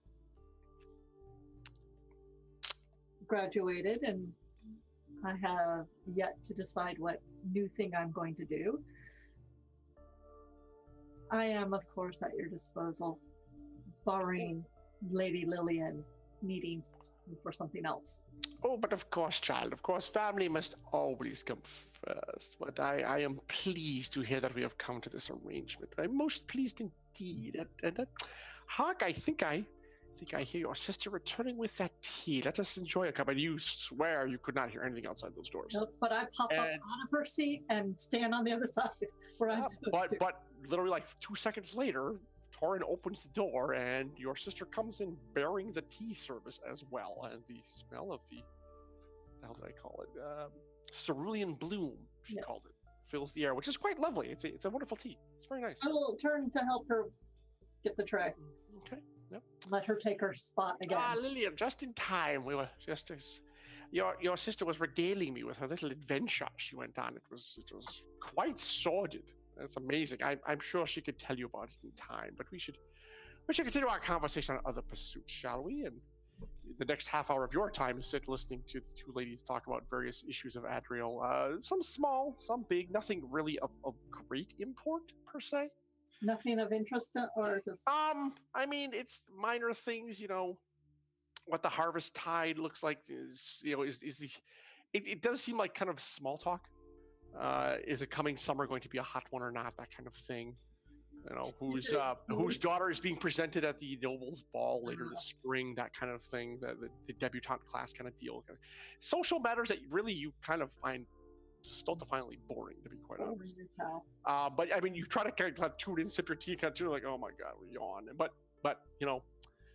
decorum allows.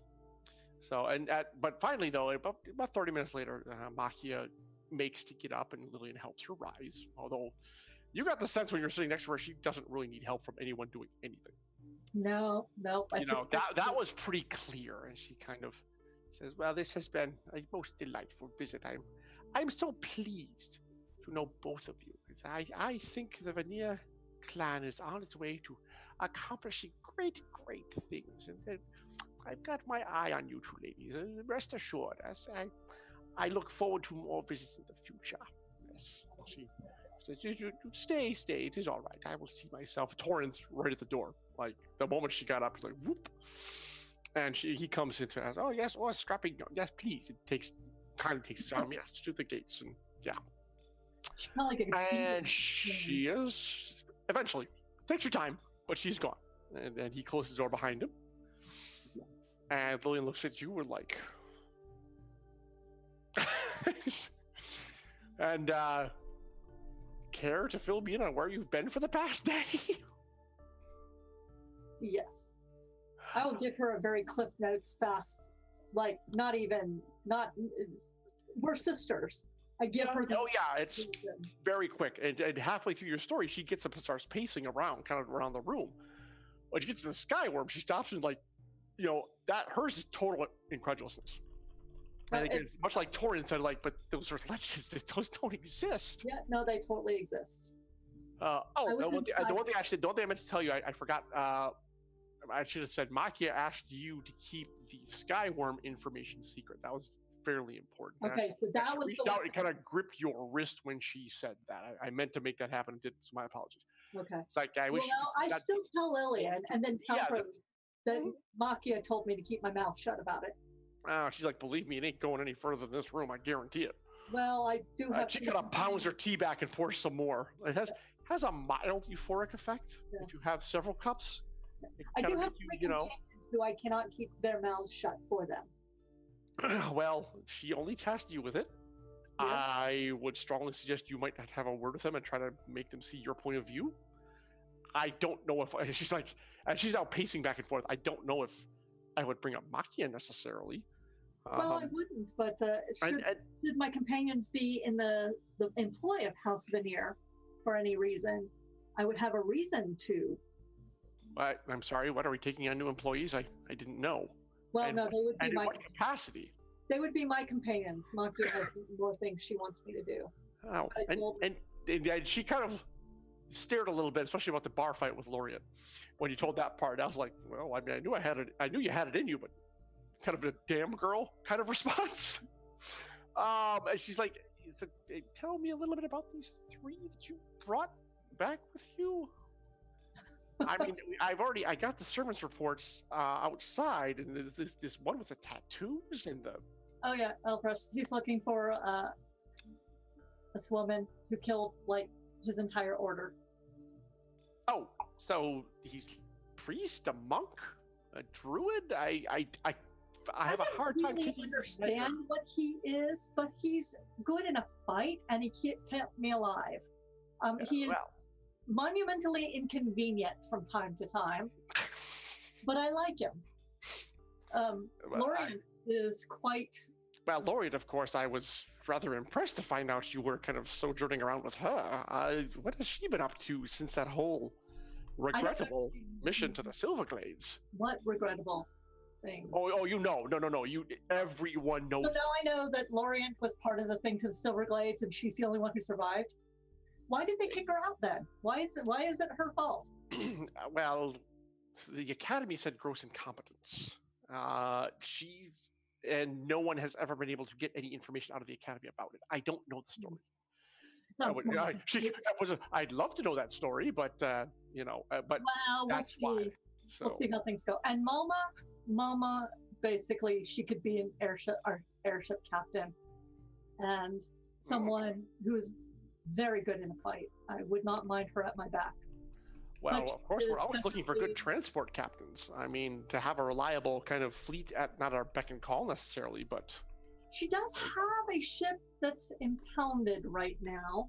I didn't get the full story of that. If we somehow got a hold of that ship or got it put into our custody, that might be good.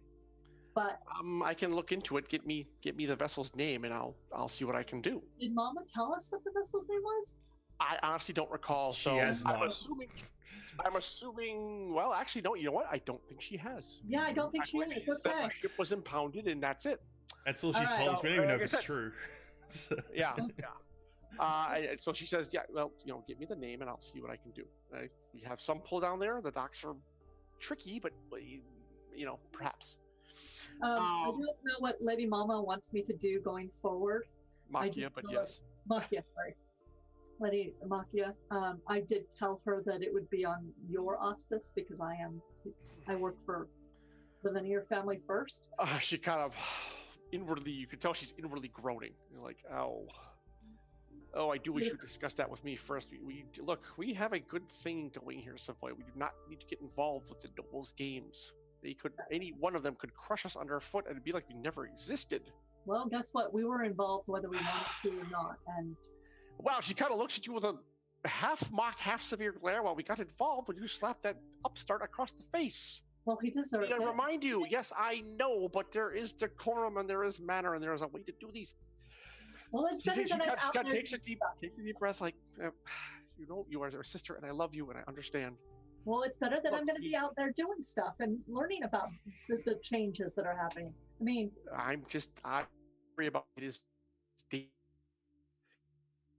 guy. Like she's coming to terms with that idea, but everything okay, son? You cut out again. You cut out. Okay. Swallowed by a skyworm is one thing, but the nobles can be even. I shudder to say this, even more dangerous. Well, Have to especially watch your nobles step with these using people. the nobles are using the chasers. The chasers want to know about medics. Everybody wants to know about everybody. It is. Well, that is the way of the council, of course, but it concerns me that that they're hiring these really mages from out of Adriel, this gang, which is a real problem. If they have noble connections, that is. Well, it could have been something. It could have been something as simple as that nephew throwing some money at them because I insulted him and embarrassed him. Perhaps. But I sense this goes deeper, and I worry about us getting involved. But what's done is done. I mean, we of course cannot. We certainly cannot, unless you can figure out a way to turn down Maki's request, and I don't see one that exists in this world at the next. So it seems that well, look, you obviously need to keep me informed of this. I work for our family first, even if it means I'm working for Makia and Maddox. And at some point, all of these barons and these nobles will ask you to make that choice. Now, I know, of course, I know what's in your heart, my dear. We've grown up since we were infants. I know you almost as well as I think I know myself. But you have always been on the outskirts. I don't think, are aware. And for the first time, you kind of see kind of the tiredness of her running the empire, running your house. That it's pressure and it weighs on her. Despite being a successful merchant clan, it is always a fire to put out here, a disagreement to smooth over there, a merchant treaty to negotiate here, and it weighs on her. And she says, you do not know what you may be getting yourself into, and there may be a time when even our entire house may not be able to help you. So please, please, please, tread carefully. I will try. All I ask. All I can do. And she kind of smiles, wistfully says, and that was exactly the answer I knew you were going to give me. She kind of rolls her eyes and mock, kind of, Look, I have to admit, as dangerous as it's been, I haven't had this much fun in ages. Well, there's fun, and then there's fun that gets you killed. And I got swallowed by a skyworm. And thankfully lived to tell the tale. Well, yes. I am sure there were other ships in there that didn't come out quite so happily. Well, yes. That was not as much fun. And boy, I hope the servants burned all the clothes. Well, those have already been discarded, believe me. Your friends, for some reason, seem, I don't know, somewhat anathema to taking baths. I don't understand what their issue is. Is it Mama? Well, no, I'm sorry. Two of them, the males, seemed anathema. Mama, I think, is on her third course meal. That woman, I mean, let's just say she has a healthy appetite. I mean, it's not a problem. Anyone who helped you get through this alive has our thanks and our gratitude. I will feed her until the larder is bare, if it comes down to it. And come to think of it, it looks like it might, but that's neither here nor there. So, out of character, Lorient is not male? Lorient is female. Yeah. Sure. Okay, thank you, because I was very confused there for a second. Yes, you have two. No, you have three women and one man in this part. Mm-hmm. That's correct. The male. I'm sorry, the male. You are correct. So the Laureate was actually right now. She's in our display room, looking at the items that we have for sale. Suri said she asked a couple questions, but which has been left there. She's actually been there the past 20 so minutes, just wandering about, looking about. Where is Alvarez? Alvarez has ensconced himself in our library. Okay, He's looking at geographic books and some things about certain techniques. I don't really know per se, but he's also kind of like ensconced himself there and has not left yet. Well, when we get to a point where he needs to send him to his room to get a bath. At some point we will need them to prepare for dinner. I trust they'll be dining with us this evening. Who is us? Well, as head of house, I wish to extend my gratitude, my thanks to them for helping you on this, what apparently was a much more perilous little journey than we were led to believe. I mean, okay, so is it just family? Oh, of course. It would just it would just be myself and not even the children. I think this would be definitely not the children. An adult meal. I think it will be interesting. Apparently, it seems to be wherever you go, things get interesting, as you say. Well, I'm sure they're not going to intend to insult anyone, but I've seen Mama talk. And Alvarez. Well, we will. I mean, I will take their. And of course, they do not have to accept the invitation if they do not wish to. Well, I will extend it, and I will be there, obviously. Well, of course. It would be interesting to get a look at these new companions of yours. Yes. I really want to see how they react to you. She kind of gets a slightly apprehensive, maybe half pained look. Your sister's always been a very pragmatic head for business. And Devin. Very clear she was taking. Oh, well, of course Devin will be there. I'm sure Devin would be able to deal with it. He deals with the sheriff all the time. I think you would find them most interesting, as I must confess. She kind of gets a thoughtful look. I kind of am as well. I guess it will be an interesting change of pace from, trade missions and receiving shipments and all that. So, well, once again, dear sister, life around you is never really dull. Well, I'm sorry I got us into this mess. I'll do my best to get us out. Well, that is my other concern, is that I think that out may be a long time in coming. It was one thing we know the nobles like. They like to keep what they have. True. As long as they possibly can. So, but that is a matter for another day. Go, please. I know you changed, but I can still she kind of like certain aspects I can still smell you. You have a big battle in the belly of a beast, and tell me how you smell later. I'll leave that to my more adventurous sibling. Thank you. Yes. All right. You know when dinner is, of course. Why don't you go check on our guests, and we will reconvene in the hall for dinner this evening. Yes. I give her a kiss on the cheek, and and she does the same. It is good to see you safe and home again, of course. And let's go find Alvarez first, because I'm really interested in seeing him in the library. Yep. All right. Well, you know, of course, where it is exactly. Oh, yeah. Torin asks if you. I mean, it's your home, so he asks if you wish him to come with you, but it's completely up to you. No, just warn the servants and the guards that our guests are eclectic. Well, they've. And he kind of smiles at that and says, of course, how rumors have already run around the house. Of course. Keep it quiet here. Believe me, the tongues have been wagging from the main gate to the back scullery. So, in that case, madam, if you do not need me, I have other duties to attend to, but of course, I'm always at your call. Thank you. Well, all right, I go head to the library.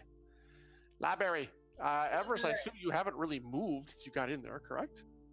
No, what you see when you walk in is you see Everest sitting I would assume a high-backed chair. He would be poring over some maps at a table, but next to him it would be whatever the harshest type of I would say spirit, not a beer or an ale or anything like that, but if they had a harsh type of spirit. Going for the hard stuff. I'm sure. Yeah. There is, from the north, it's the Northlands, which is often ensconced in ice and snow. They make a peculiar, very, very fiery drink called Nordheim that they actually happen to have just received a cask of. You have not tried it yourself, but you've heard of it. And it is as promised. Fiery going down and a big burst in the belly that kind of actually is warming. It's actually a little bit... It's comfortable for you, but yeah, it's got a kick. Let's put it that way. Sorry, multiple cats here. And how is the stench when I walk in? Well, pervasive. Okay, you heard it from the man himself. It's what? Pervasive. All right. Is used. I mean, you have the scent of leather of the books, but over all of that is laid ripe Everest. Let's put it that way. Okay, so and you heard how I was from Skyworms. Yeah. You heard how I was dressed and everything. I come in and I look over. Alvarez, have you found what you were looking for? Busy, reading, looking over maps. I have a delicate question for you. Is it against your religion to bathe? Bathing, no. Just busy reading. By the way, is Everest actually looking up at her when he's talking, or is he still looking at the map before him? No. Alvarez. No, he's looking at the map still, John. Yes. Okay, I just want to make sure we had that clear. That's all. Yeah. Okay. Alvarez. I need you to go to the room you were given and clean up. The books and maps will still be here. You may still look at them, but your clothing is damaging the chair, and if any of the muck on your shirts get onto the books, that would be unfortunate. Cleaning. Later. Busy reading. Alvarez. At this, you would hear his. At this, you would hear his stomach rumble, like audibly. Essentially that. So, And for a moment, you're reminded of a skyworm's roar as it passes through the air.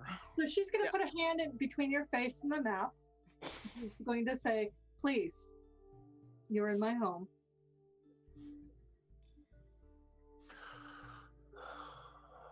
Please. Very well. Thank you. I will have them leave the maps and books out as you have put them, unless you're done with any of them. I think I've gleaned as much information as I'm going to regarding the almanacs. Sorry, I've had a bit too much to drink of the Nordheim. Okay. It's very, very wonderful. It's very exquisite taste. Nothing I've ever tried before. However, I would very much recommend you not drink it on an empty stomach. Yes, I recommend that too. I'm going to have a plate of food sent to your room while you're bathing. That's okay. I will. I'm assuming that you will provide refreshment at a later point. Alvarez, I'm sending you to your room to bathe, and I'm sending some food with you. This will be here when you're done. And then I will offer you my hand to basically be like, He appreciates the offer, but you see him wave it away, like he just kind of waves in the air. Very well, mother. I will see you later at dinner. And he heads to the bath. okay. The So servant's you are outside that leads you to back to the room where a bath has been drawn, and yeah. And the first servant who comes by, I basically grab them and I'm like, put those books away, leave those books, and fumigate this chair. She kind of leads over like, at once, my lady, and she hurries out. Okay. Ostensibly to summon help. Yeah, just whatever. And now I go and find Lorient, Okay, who I know is, last we heard, is admiring furniture. correct. Yep. Yep. Laurie, unless you've gone somewhere else, you're still. No. You probably see me as you come in. You see me. I'm writing in what seems to be some kind of small journal or small book. And you haven't cleaned up at all. And definitely, no, I haven't. And you can tell I'm calculating, doing some kind of calculating of some sort. Well, I do not hide my footsteps as I walk up to you. Mm-hmm. And I of pop my course head you up hear and those go, little "Oh, Savoy." Steps. Yep. Hello, Lorient. Have you found what you needed? Not really, but some of the stuff here I would love to get my hands on, but these prices are a little bit out of my range. At least for now. Later, you will be invited to dinner with my family. In the meantime, would you like your robes cleaned? I almost said burned, but cleaned. I almost did, but I noticed. I'm like, would you like them clean? We have plenty of other clothing for you. I mean, if you can, I could stay for a little bit, but I can't stay too long. I have tasks I need to do. I understand. If you can quickly, but, if my tie can get clean for a bit, very quickly, that would be much appreciated. And I guess I can just wear something that you've got. Yes. And you can come to dinner tonight? Briefly, yes. I mean, keep in mind, it's morning, so you can go out and run tasks, and that's going to happen later this evening. Yeah, So- but I have a lot to do, so... Yeah, yeah. true. That is true. Yes. Is the green required? Or can you wear other colors? As long as, I mean, I'm happy to wear anything, I just want to get all my gear back after it's, You will. Have you eaten at all, either? no. Okay. Why don't we get you settled in your room? Very well. Get you cleaned up. We'll get you some fresh clothes. By the time you get back from your tasks, they should be cleaned in time for dinner. Yep. Sounds good. Okay. Okay. Then And as you step out of the hall, you see a servant going by bearing another tray down towards what is probably Moma's room. And it's just kind of... There's like a tray with like five wide eyes. Yeah, well, it's like actually three different glasses. One of maybe the Nordheim, you think, one of wine and one of mead. okay. So She'll say, you was like, my lady, she just doesn't stop. okay. She's Is she not out of going. Oh wait, I'm like, is she out of the bath yet? No, she's eating in the bath. That's what she's doing right now. Have you taken her clothes away to be cleaned? Cleaned? Yes, they're being cleaned. Our strongest. I don't know if we're going to be able to do that, but we're doing our best, my lady. Okay. Well, make sure she's got other clothing provided that is as close to what she had, at Of least course. in style, Of course. and see if she would like me to come say hello. I will inquire. Thank Otherwise, I'm going to be in my rooms, you. As you say. And she hurries off. and then I will walk Lorient to her quarters. Okay. Yep. I mean, the family wing, of course, on the other side of the guest wing. Yes, I know, but I'm just like, I kind of want You want to make sure she doesn't get. Yeah. Okay. Everybody gets to where they do, and everybody at least gets cleaned up once. Yeah. My family, and then after dinner, whatever. But Mhm. some kind of first good impression, even if the servants are all Exactly. panicking right now.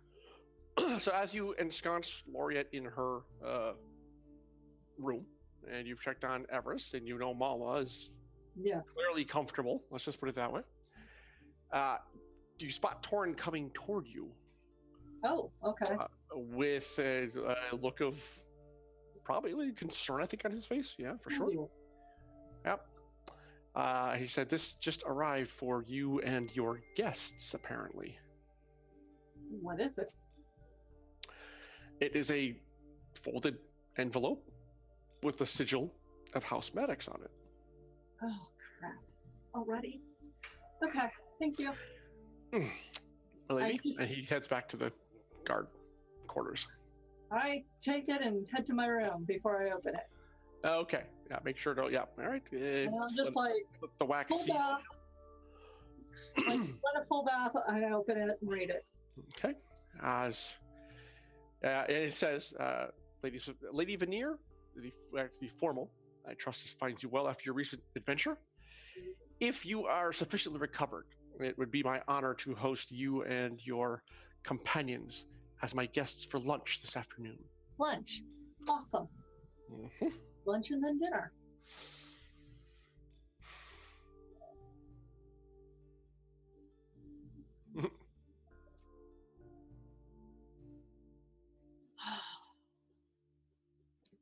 I'll give everybody at least half an hour. I will actually bathe and everything. Okay, I'm Yeah. gonna put this down.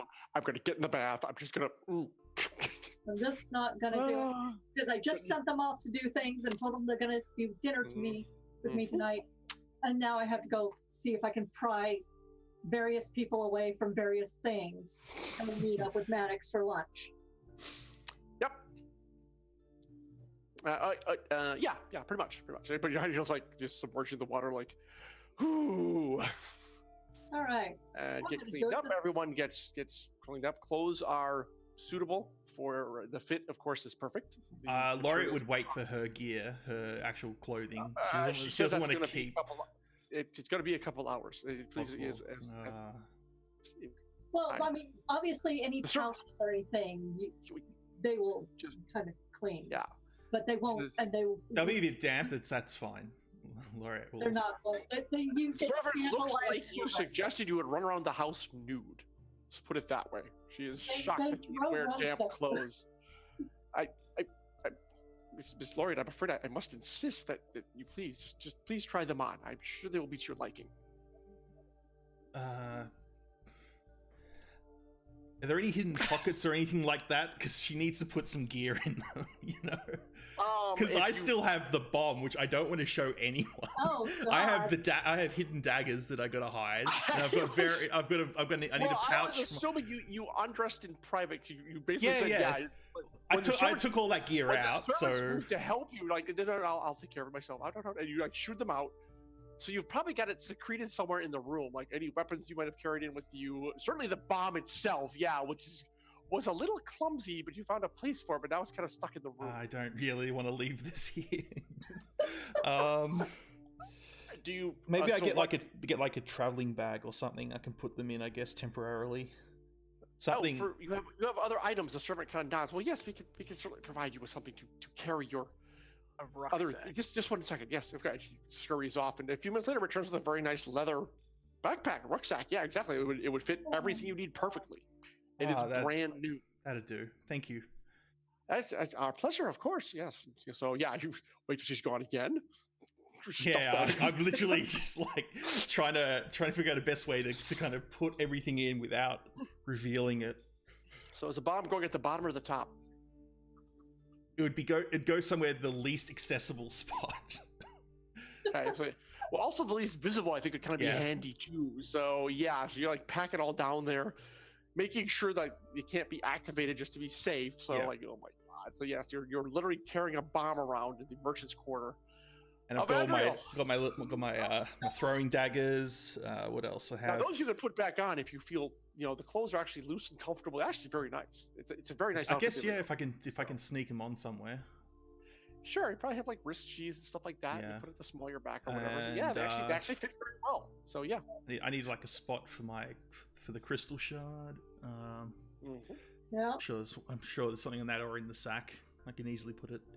Sure. Actually, there's a couple they even made little side pockets too to hold smaller items as well. Because we're why not? merchants. Because why not? Yeah. We're used to having to carry a bunch of crap with us. Mm-hmm.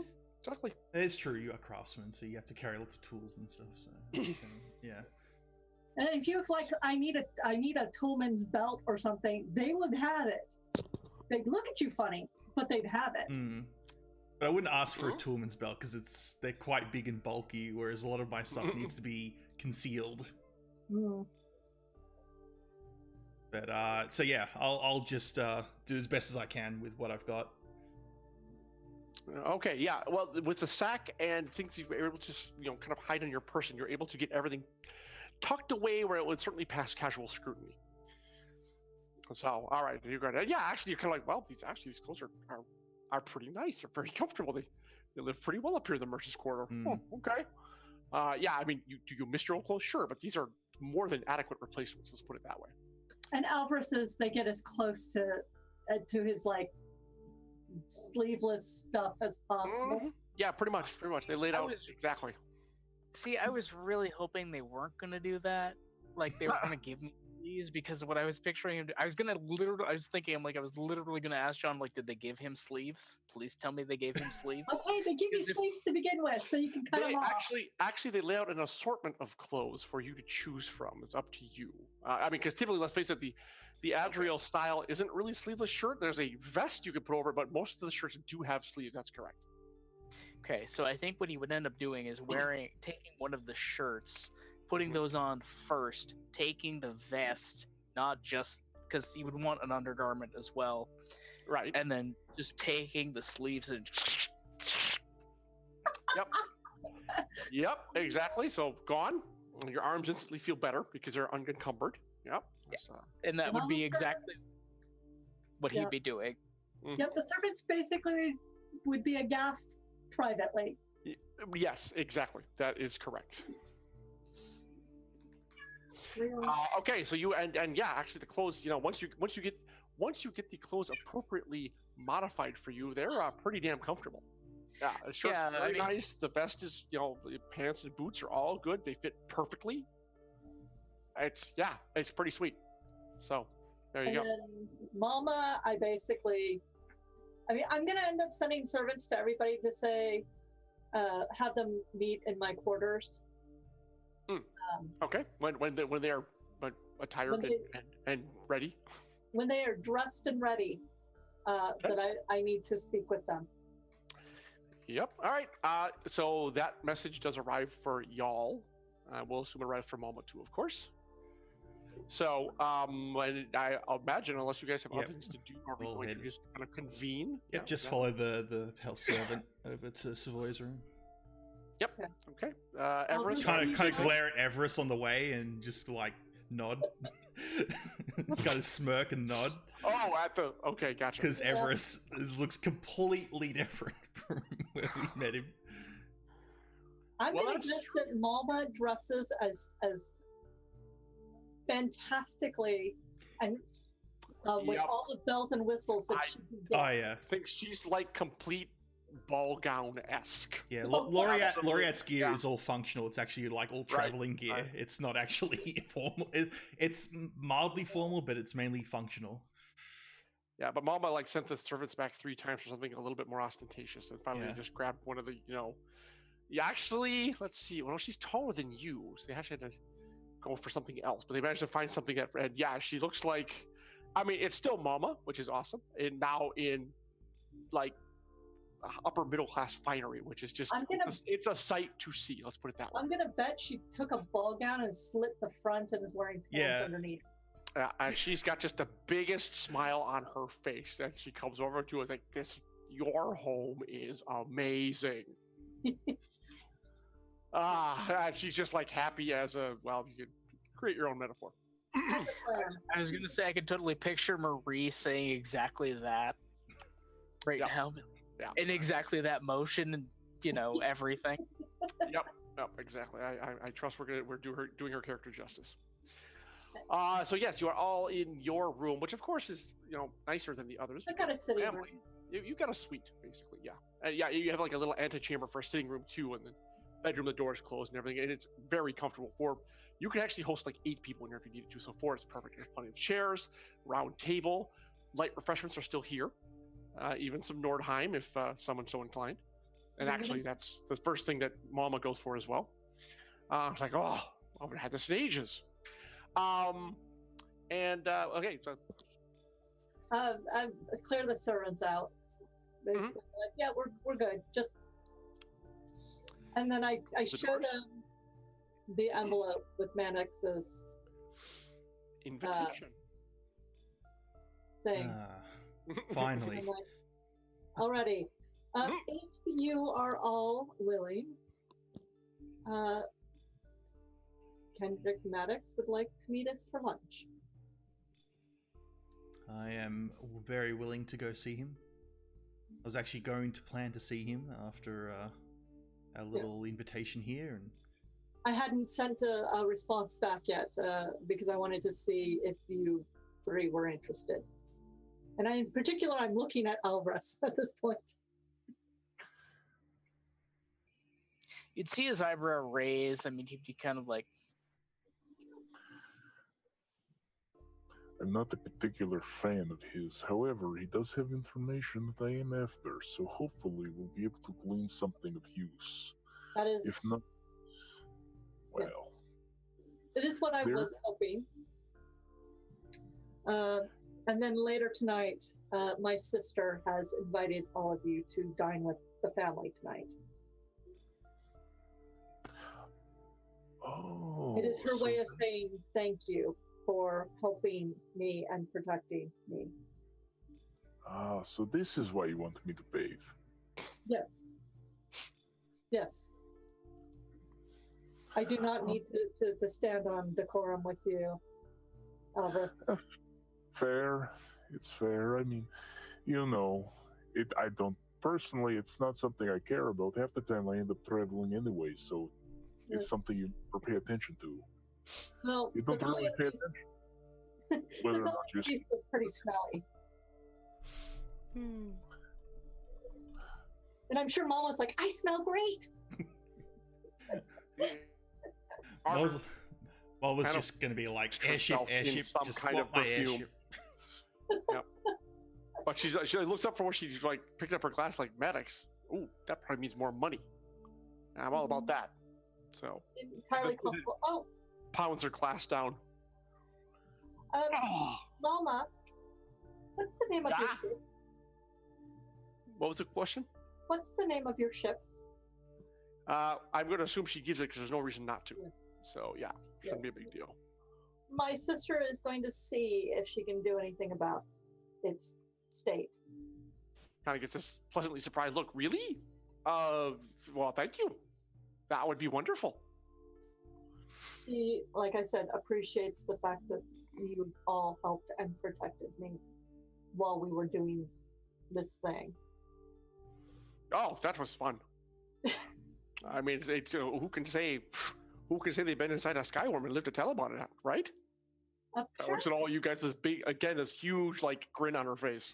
I bet she turns around and goes, yes, and then gets another drink and just starts sculling. Okay, well, I will send does it tell us when and where we're supposed to meet? It allowed sufficient time. It'd be like, I mean, if you were to leave now in like an hour, basically. Oh. Well, You know. if the rest of you are not busy now, we can go. Alvarez, I'll have those things you were looking at put in your room so that you'll have them when we get back. Excellent. Now, it would be better if Momo did acquire her ships. We would be so inclined to deal with this stupid little bastard of a grinder. I agree. It would be nicer to not. Plus, I'm pretty sure Hob is going to claim the ship, and then Grinder and the Hob can have the fight. Hob is a greedy man. However, I don't imagine he would be so stupid as to go against the entire amount of the chasers for a simple ship. And not only that, Maddox too. Since Maddox was the one that tasked the ship. Okay, well then, why don't we head out? Very well. Okay, All right. John, we going. All right. We head to Maddox's banner. Yep, which is in the what's called the wingspan, or the colloquialism is the span, and that is by degree of several magnitudes much nicer than even your home. The Veneer. Oh, is it? Okay. Yeah, he's at the tippy top. I mean, it's like the layers. You know, you guys are firm in the middle. Believe me, you live better than probably 90% or 80% of the city, hands down. But he's at the tippy top of the merchant clan. Like the only place to go from there is noble.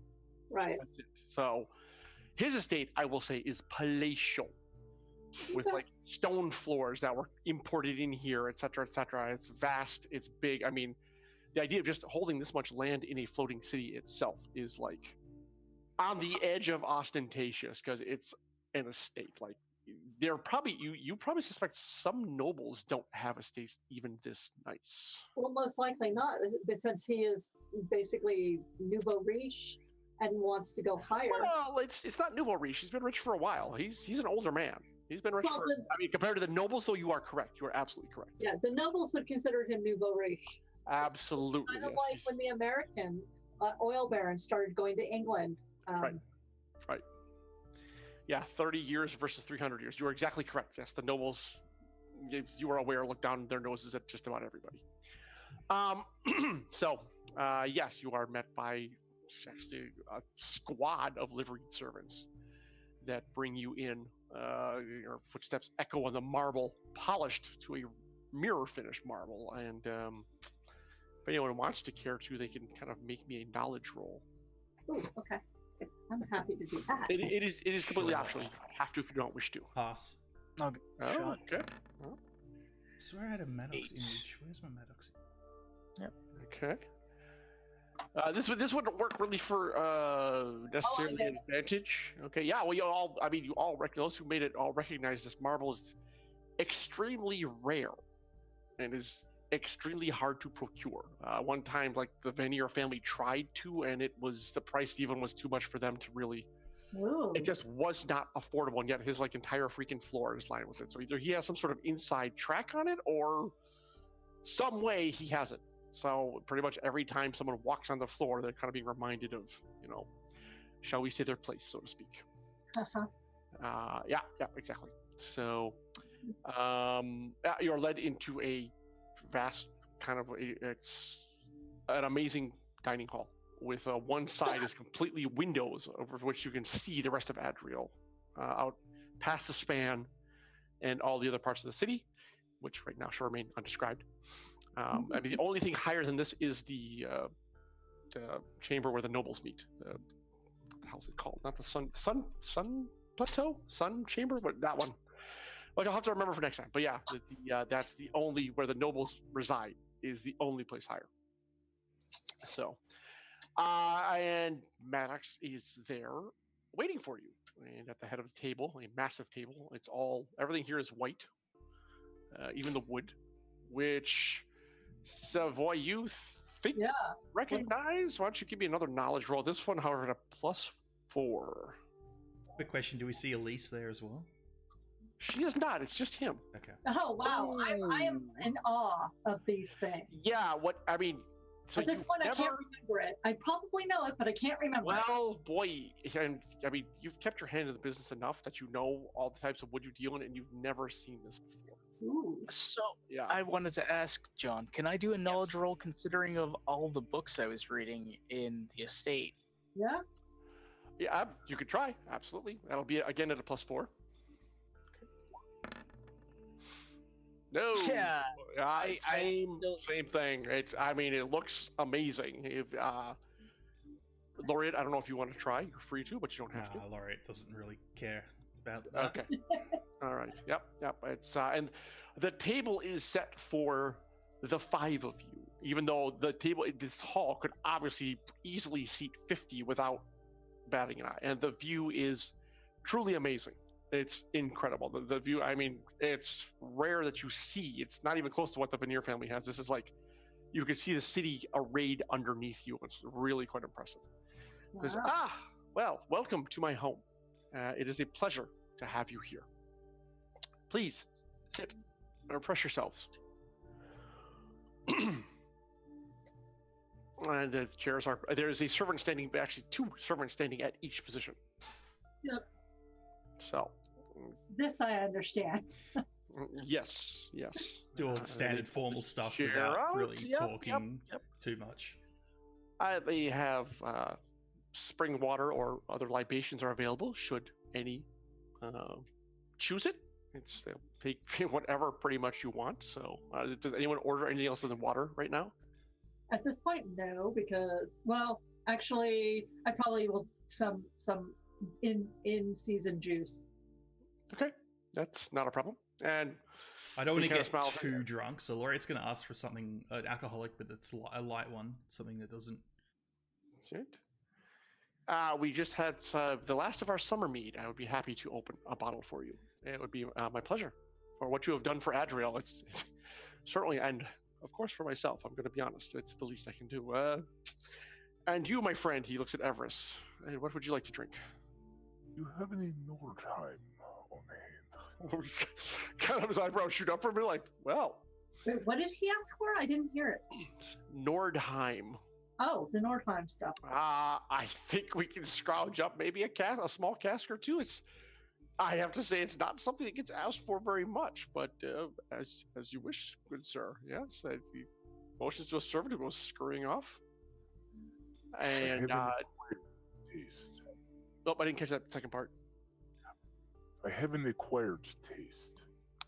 Well, it is certainly a drink that taste is acquired. I will say that. He kind of chuckles at that.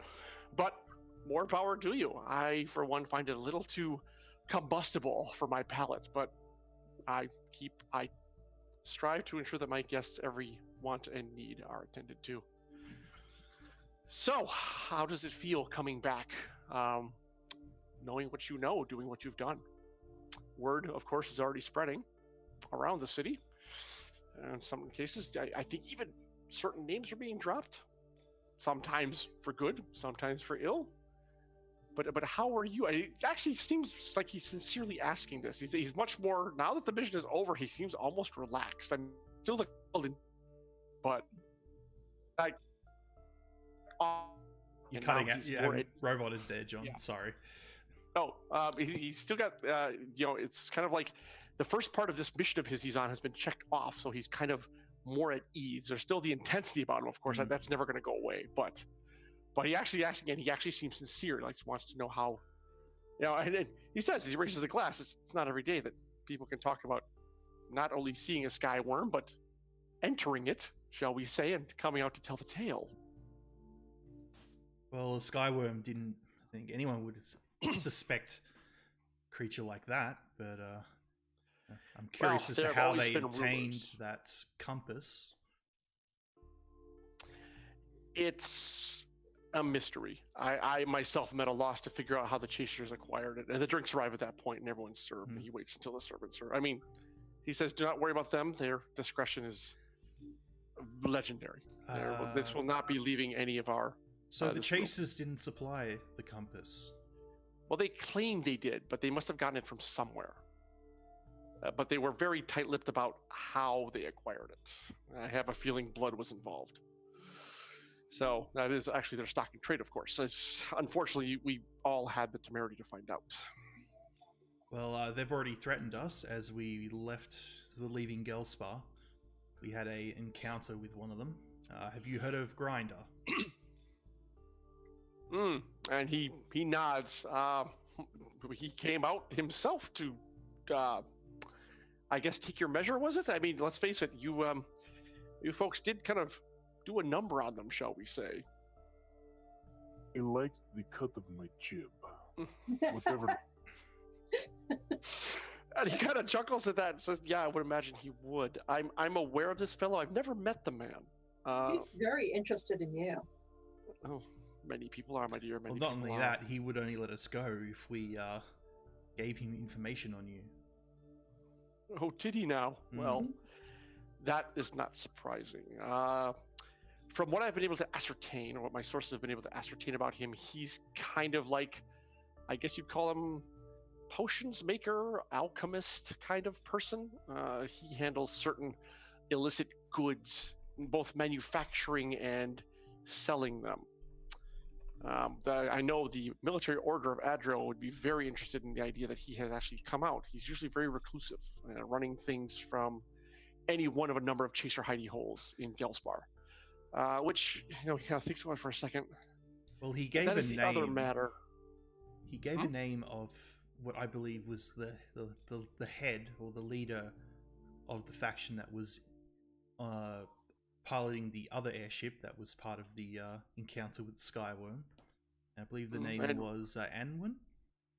Yes. And when he kind of mulls it over, not familiar to me. I don't know that person, but he knew of her. So in the hierarchy, apparently it seems. I mean, they do have one. They may seem like just common street rabble, but they're actually surprisingly well organized. There's even the rumor they have some sort of, I guess, like upper council that's called the Dreamers. That's all I know about them. I don't have any identities. I don't have anything. So it's one of the biggest mysteries of Chaser. It's always been rumor and hearsay. Of course, any information you can find, although I doubt the Chasers themselves are all that keen to talk to you about it. But so they wanted you to spy on me. Well, isn't that quaint? We're gonna need Of course they would. And he thinks about that for a second. It's like, well, if it's information they want, I feel it only fair that we should give them some, don't you? And he says that with a devious little smile on his lips. You can now be my sources of disinformation to the Chasers. Thank you. I think that will serve us all very well, except for them, of course. Does that sound agreeable? It does mean that you will have to give us some truthful information. And when you do give us disinformation, all of us need to have it. Of course. The best stories are always sprinkled with a soupcon of truth. Absolutely. It's just that is something we will address at a later date. And he nods to all of you. I'm pleased that you came to me instead of trying to execute what they had designed for you. You have done the city a great service. I don't think you quite understand just how great, and set into motion a great many events to come that could prove to bring everlasting change to the city that has been long overdue. And I, for certain, appreciate your efforts, and I hope that you are willing to continue on not only, of course, again, my behalf, but also on Adriel's. I have a knack for looking into the winning side now. I dislike this grinder. Mm-hmm. He showed great disrespect. Even though he liked the cut of my jib. Well, the chasers often can shake your hand with one and bring the knife around to stab you with the other. So they are mercurial is putting it mildly. If you have use to them, then they will work with you. But as you've seen, the moment that use is over, they will cut you free and leave you to perish without a second thought. It was a big mistake they made crossing me, and one I'm going to make sure they regret. And that's the first hint of anything approaching like anger or upsettedness that crosses his features. But I'm sorry, Evers, I interrupted you. You were saying about the grinder, whom you've apparently taken, it seems, a very healthy dislike to. So I'm curious, did you have something in mind for him, perhaps? Perhaps. If we could perhaps get him alone at some point. I would very much like to learn his name. By what means, that is between him and I. But that name is something I have my mind set on. He kind of looks a bit puzzled at that, but as I said, I know he travels with a retinue of at least half a dozen chasers. So if you are going to move against him, it would have to be a very well-planned and swift operation. It's not impossible. Few things in Adriel are, but it will be trickier than most. I assure you of that. So that is something that will require some planning. Perhaps we should think about maybe tabling that for a little bit later time. I think it will be best of us if we are to get you, quote unquote, back into their good graces. So dropping even a truthful bit of information to establish your bona fides with them. And then once that relationship is firmer, I think then we can put that plan into action if you are agreeable to that. I was actually going to suggest the disinformation plan earlier. However, you had suggested it yourself, so I thought it was very appropriate for my goings-on. It would seem that we have more in common than I may have suspected at first glance. So, yes, indeed. At least good minds think alike. I'm not sure if I deserve the sobriquet of great, but time will tell. Lunch will be served shortly. There's an assortment of things you can choose from, and the servers actually prevent actual menus to you to select from. And Yeah, that's a little. It is all very. I mean, this is the best of the best, rare, plucked and doused in cream. Whatever kind of gourmet meal you could think of, it's here. There is a vegetarian option. There is fish, fowl. There's also seafood. You don't know where that comes from, but it's actually here.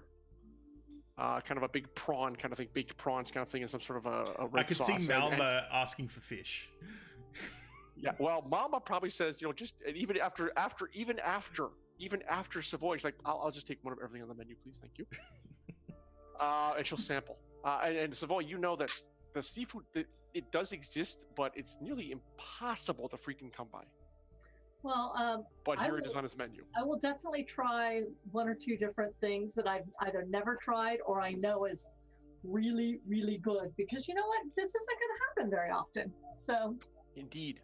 I will enjoy by all it. means, makes a couple recommendations for you if certain things are in season, etc., etc. Yeah, it all looks. You know from the meals you've had, it's going to be amazing, for sure.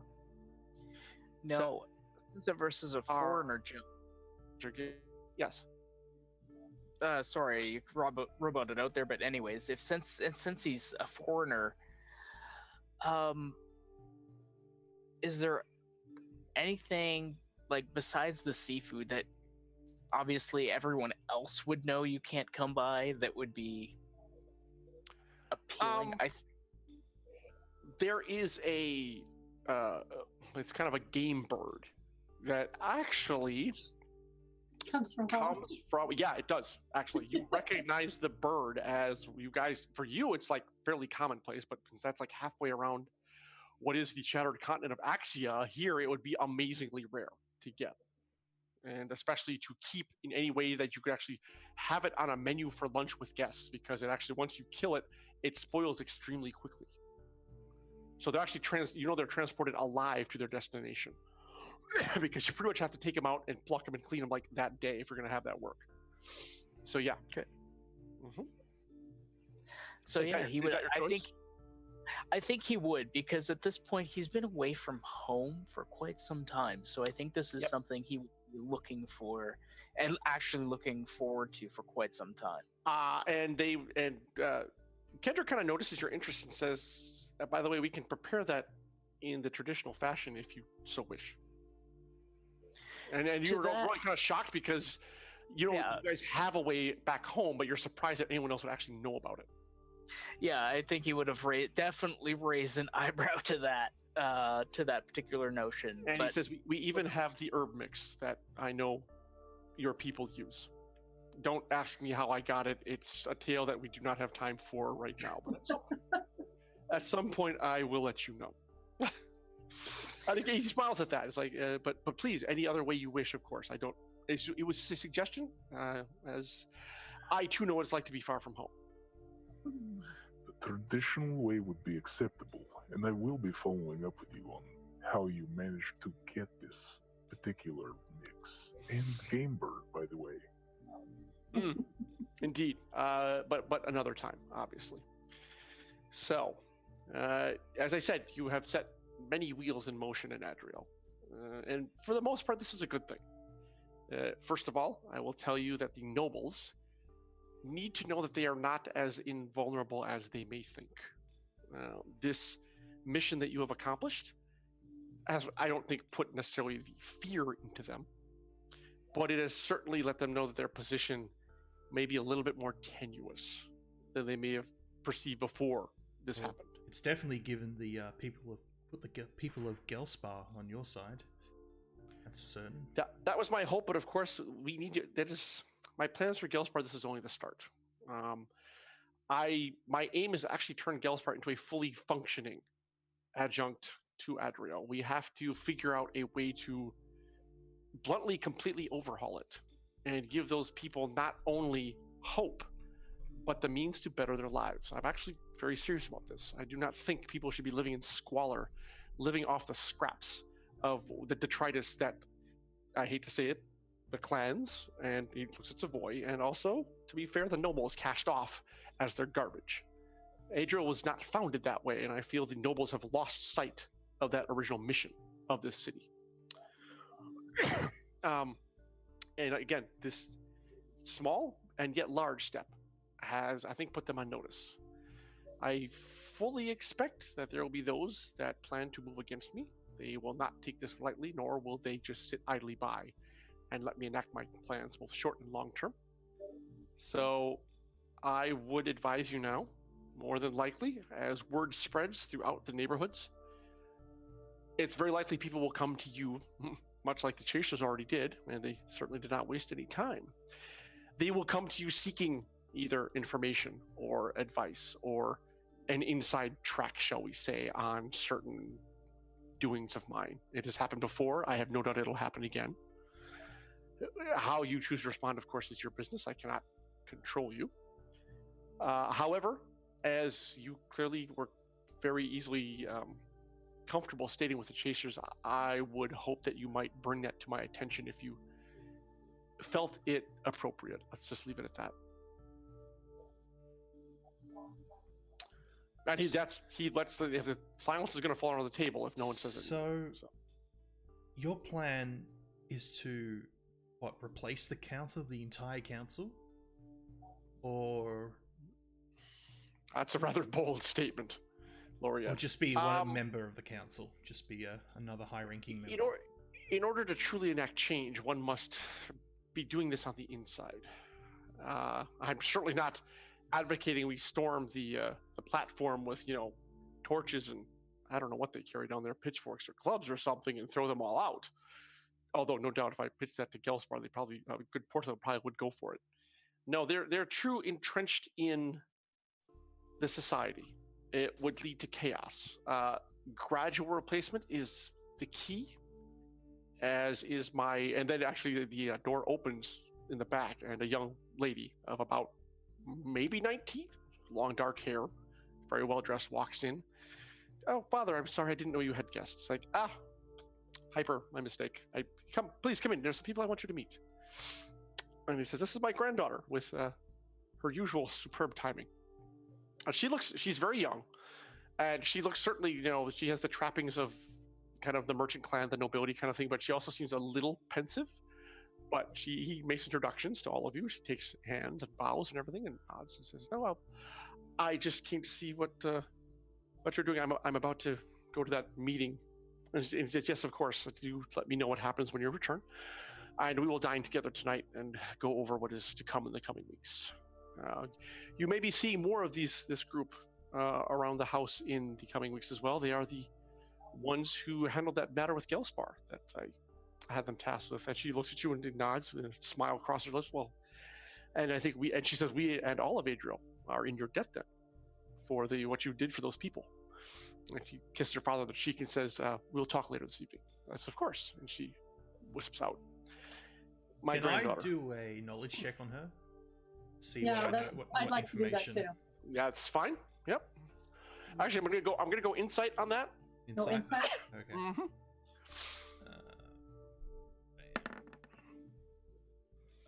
Fail. We fail. Man, Other than the pensiveness, she has excellent poise. I'm not sure what you were trying to get a feeling for, but you couldn't pick up on anything really that gave you any kind of, insight into her character. It didn't quite work. So yeah, no go. So, but he says, as you were saying, no, replacing the council would be like cutting the head off of Adriel or splitting it in twain. It is don't get me wrong, I desire the seat. I'll make no bones about that. Everyone knows it. I am ambitious. It is in my nature. However, I want the seat primarily for her. And he motions to the door where Piper just left. how old did she seem? I'm sorry? How old did she seem? 1920 maybe? 1920. Okay. Mm-hmm. Having a child at the head? Yeah. That's dangerous. Properly guided and trained, and she's not a child, she's an adult.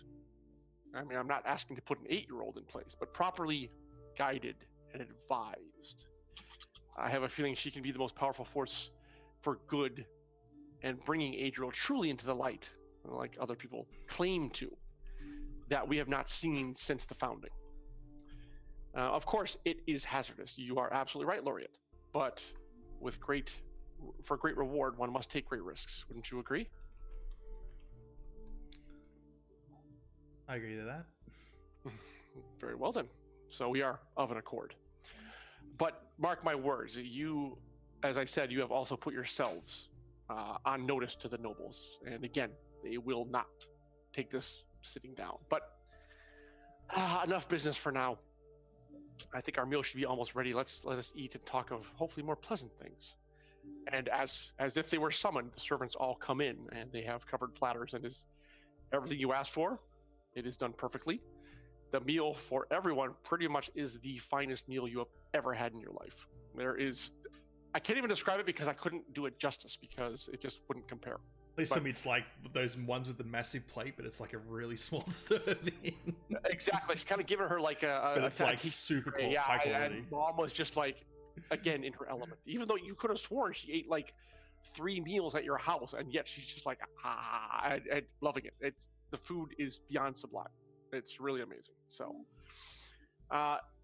does anyone have anything else they want to bring up while dining, perchance? Or otherwise, he'll keep the talk kind of light and relatively inconsequential, unless someone has a topic. Well, I think Everest, you'd see him he'd be eating the game bird, and you would see it would be something kind of out of character for him. You would see a single tear just kind of run down his face, Oh wow. and Okay. you'd hear him say, it's like you would hear him say, 10 years. It's been 10 long years since I've had this particular dish. And again, I must stress that's why I pride the tier, because it is perfect. It's like for a moment you're sitting back home with the other members of the order, and they were serving this. This meal was like their kind of like holy day meal. It's kind of a treat you guys only had once a week, and you're taken back to your brothers, and for a moment you feel like you could almost feel them beside you as you take that first bite. And there you go. We have that whole Gothic single tier emo moment. Yep, and those I assume you don't try to wipe it away, so it's fairly noticeable. And of course, Kendrick is much too polite to mention it, and I assume unless, luckily, Mom is kind of too busy eating to notice. Otherwise, she might say something. But and everyone else is kind of and Kendrick turns the matter to something else about the upcoming summer harvest, summer fair, which is a big event in Adriel. It's, you have a harvest every season technically because different crops and different things are brought into the city. So he talks about what the upcoming summer fair might be and various matters, addressing kind of to you, Savoy. But he very clear that he is engaging everyone in conversation. Just it depends on the matters, but he's leaving Everest kind of to his meal to kind of almost commune with it. Basically, is what he gets the sense he's doing. So keeps the conversation light and moving. I'll ask while eating about let's say so the Hob, when we borrowed his airship, I'm sure he's gonna want some kind of restitution for the loss of his airship. Is that going to be on us, or will you be taking care of that? You kind of chuckles at that. And I haven't seen the man yet. You accomplished the mission so quickly. I'm not even sure if he's aware you're back yet, to be quite honest. I think he had other business to take care of. He'll find out very soon that his airship is gone. Oh, well, that's true. You did arrive in a different ship than what you left in, so he kind of sighs heavily. I imagine he's going to be here shortly. And amazingly, since you brought it up, you could actually hear through the doors that are closed a commotion in the outer hallway. And indeed, as if he was summoned by your words, Hob barges into the dining hall. It's like, Maddox, do you know it? You! And he's got like 3 burly guys, and the guards are all following him, but they're not like the move. And like the head, there was one guy who's kind of ahead of that squad that brought you in. He kind of looks at Maddox like, I'm not sure what to do because it is Hob technically, and he bursts in and he sees Maddox and he sees the 4 of you like, you! And I think that's where we're going to cut it tonight. And yes, he looks, really interested he looks furious. I want to see how Maddox handles this. This will tell me a lot. Yep, exactly. I'm very interested. Yeah, so that we're gonna bring to a close today. Very good stuff, everyone. Thank you so much. This has been very interesting. Plots are being laid. Trails are being explored. Everybody got food and everybody got a bath. That makes me happy. Yep, everybody I like how Savoy this entire session was, everyone please clean up everyone, please clean up everyone. And I think his response to me was like the high point of the stream, like, yes mother, I'll see you at dinner. That was too good. Very good. I really like how the party's coming together, you guys. I think this is going to be a lot of fun moving forward. I'm very excited about taking us deeper into Adriel and Axia as a whole. I think this is a good group to do it with, and I can't wait to see what adventures you are about to embark on next. So with that in mind, thank you so much, crew. Thank you for stream. I haven't been able to respond to stream because mine have been cutting in and out because of my internet connection, but I hope you all enjoyed it. I love this group. I think we have a great one. We will look forward to Mama's return. Hopefully she's going to be too full that she can't get out the room, so I think she'll find her adventures very enjoyable. Because I have things she needs to do too. So everyone has plans being laid. So with that in mind, let's go. Let's see. Let me bring up the Zoom again. Let's go from left to right. Who are you? Where can people find you? And what are you up to? Let's actually start with Brahms or the redoubtable Everest. Well, I mean, you can find me here is basically where you're going to find me. I mean, this is what I do right now for every other Thursday, and Currently, the Lex Arcana campaign has been pushed back to May, and that's Oh. generally due to scheduling issues and stuff. So I we're was gonna gonna ask about that. Yeah, Yeah. exactly. Yeah, it's been pushed back to May right now. Johnny's got a really busy schedule right now, so I totally get that, and that's fine. So we're just going to hold off for that little bit of time there, and then we're going to hopefully pick that system up. And that'll be Cool. airing on Video Store Cowboys channel. We're not sure of a day yet. I think it was mostly supposed to be a Saturday. I have to double check and confirm everybody's schedules and times and stuff now again, but we'll let you know once that gets closer to an actual launch date. Yeah, we'll certainly but hype other that than up that- here too for you as you're leading up to it as well. For sure, and you can find me here every Thursday doing this stuff, and then on occasion I'll be doing stuff on Unmade Gaming, probably their charity streams, which I do one-shots on, and that's generally in many different types of games. It just depends on what they have going on. Awesome. All right, fantastic. Next, it is Jennifer Brozek. Jennifer, who are you? What are you up to, and where can people find you? I am Jennifer Brozek, author and editor. I have 2 new books out this week.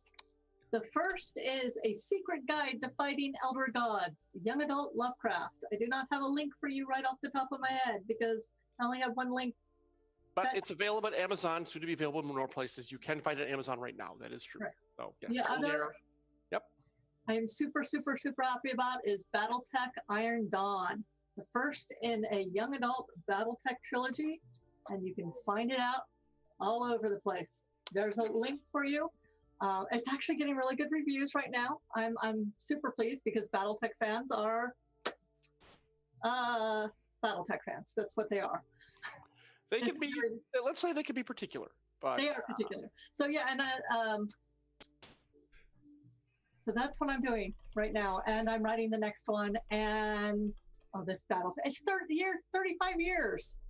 And I've got a podcast going, and I'm online as Jennifer Brozek, mostly on Twitter and Facebook. And if you liked all the cats that kept climbing all over me, I have an Instagram that is called Jennifer_Brozek, which is mostly cats. There you go. And thank you guys for coming. I appreciate it. Yep, and Jennifer and I, for anyone in the Columbus area in June, it's a little never too early to start talking about this. We're going to both be at Origins, the gaming convention. Right. So if anyone in the stream is able to swing down there, by all means, stop on by and say hello. We'd love to see you. So, yep. Next, last but absolutely not least, my redoubtable IT guy. Well, and except for awesome role player. Malma over there, who's Well, missing. yes, that's true, Mama. That's true. But Sod. Yeah. So, yeah, you see me streaming on my channel, twitch.tv/sod_, where I play various video games. What else? You see me here not next week, the week after, I think, for D&D, as well as Emberwind. Yeah. Just lots of stuff on this channel with me, either in Emberwind or D&D.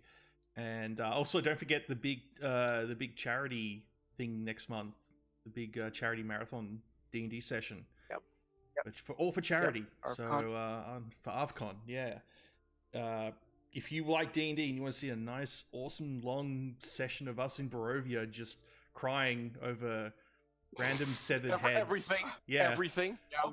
and all seeing the all our things, severed 'cause it's heads Barovia. everywhere, just copies of our severed head. Just nothing wrong with that. Just the usual. Yeah, exactly. I literally wanna trying to figure out that thing gives me nightmares.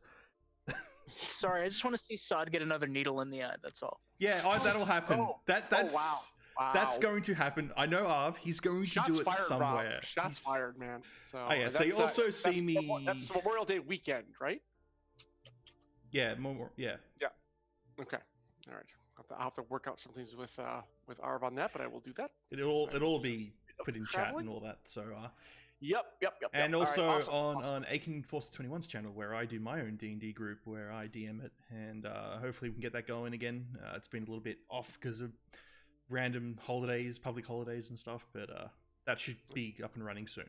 Aren't they still? You said that last time they were fighting a cult. Yeah. We haven't started that session yet because we had to push it back, and then the public holiday, Easter holidays happened, and everyone was doing other stuff. It just happens. You know, these things happen.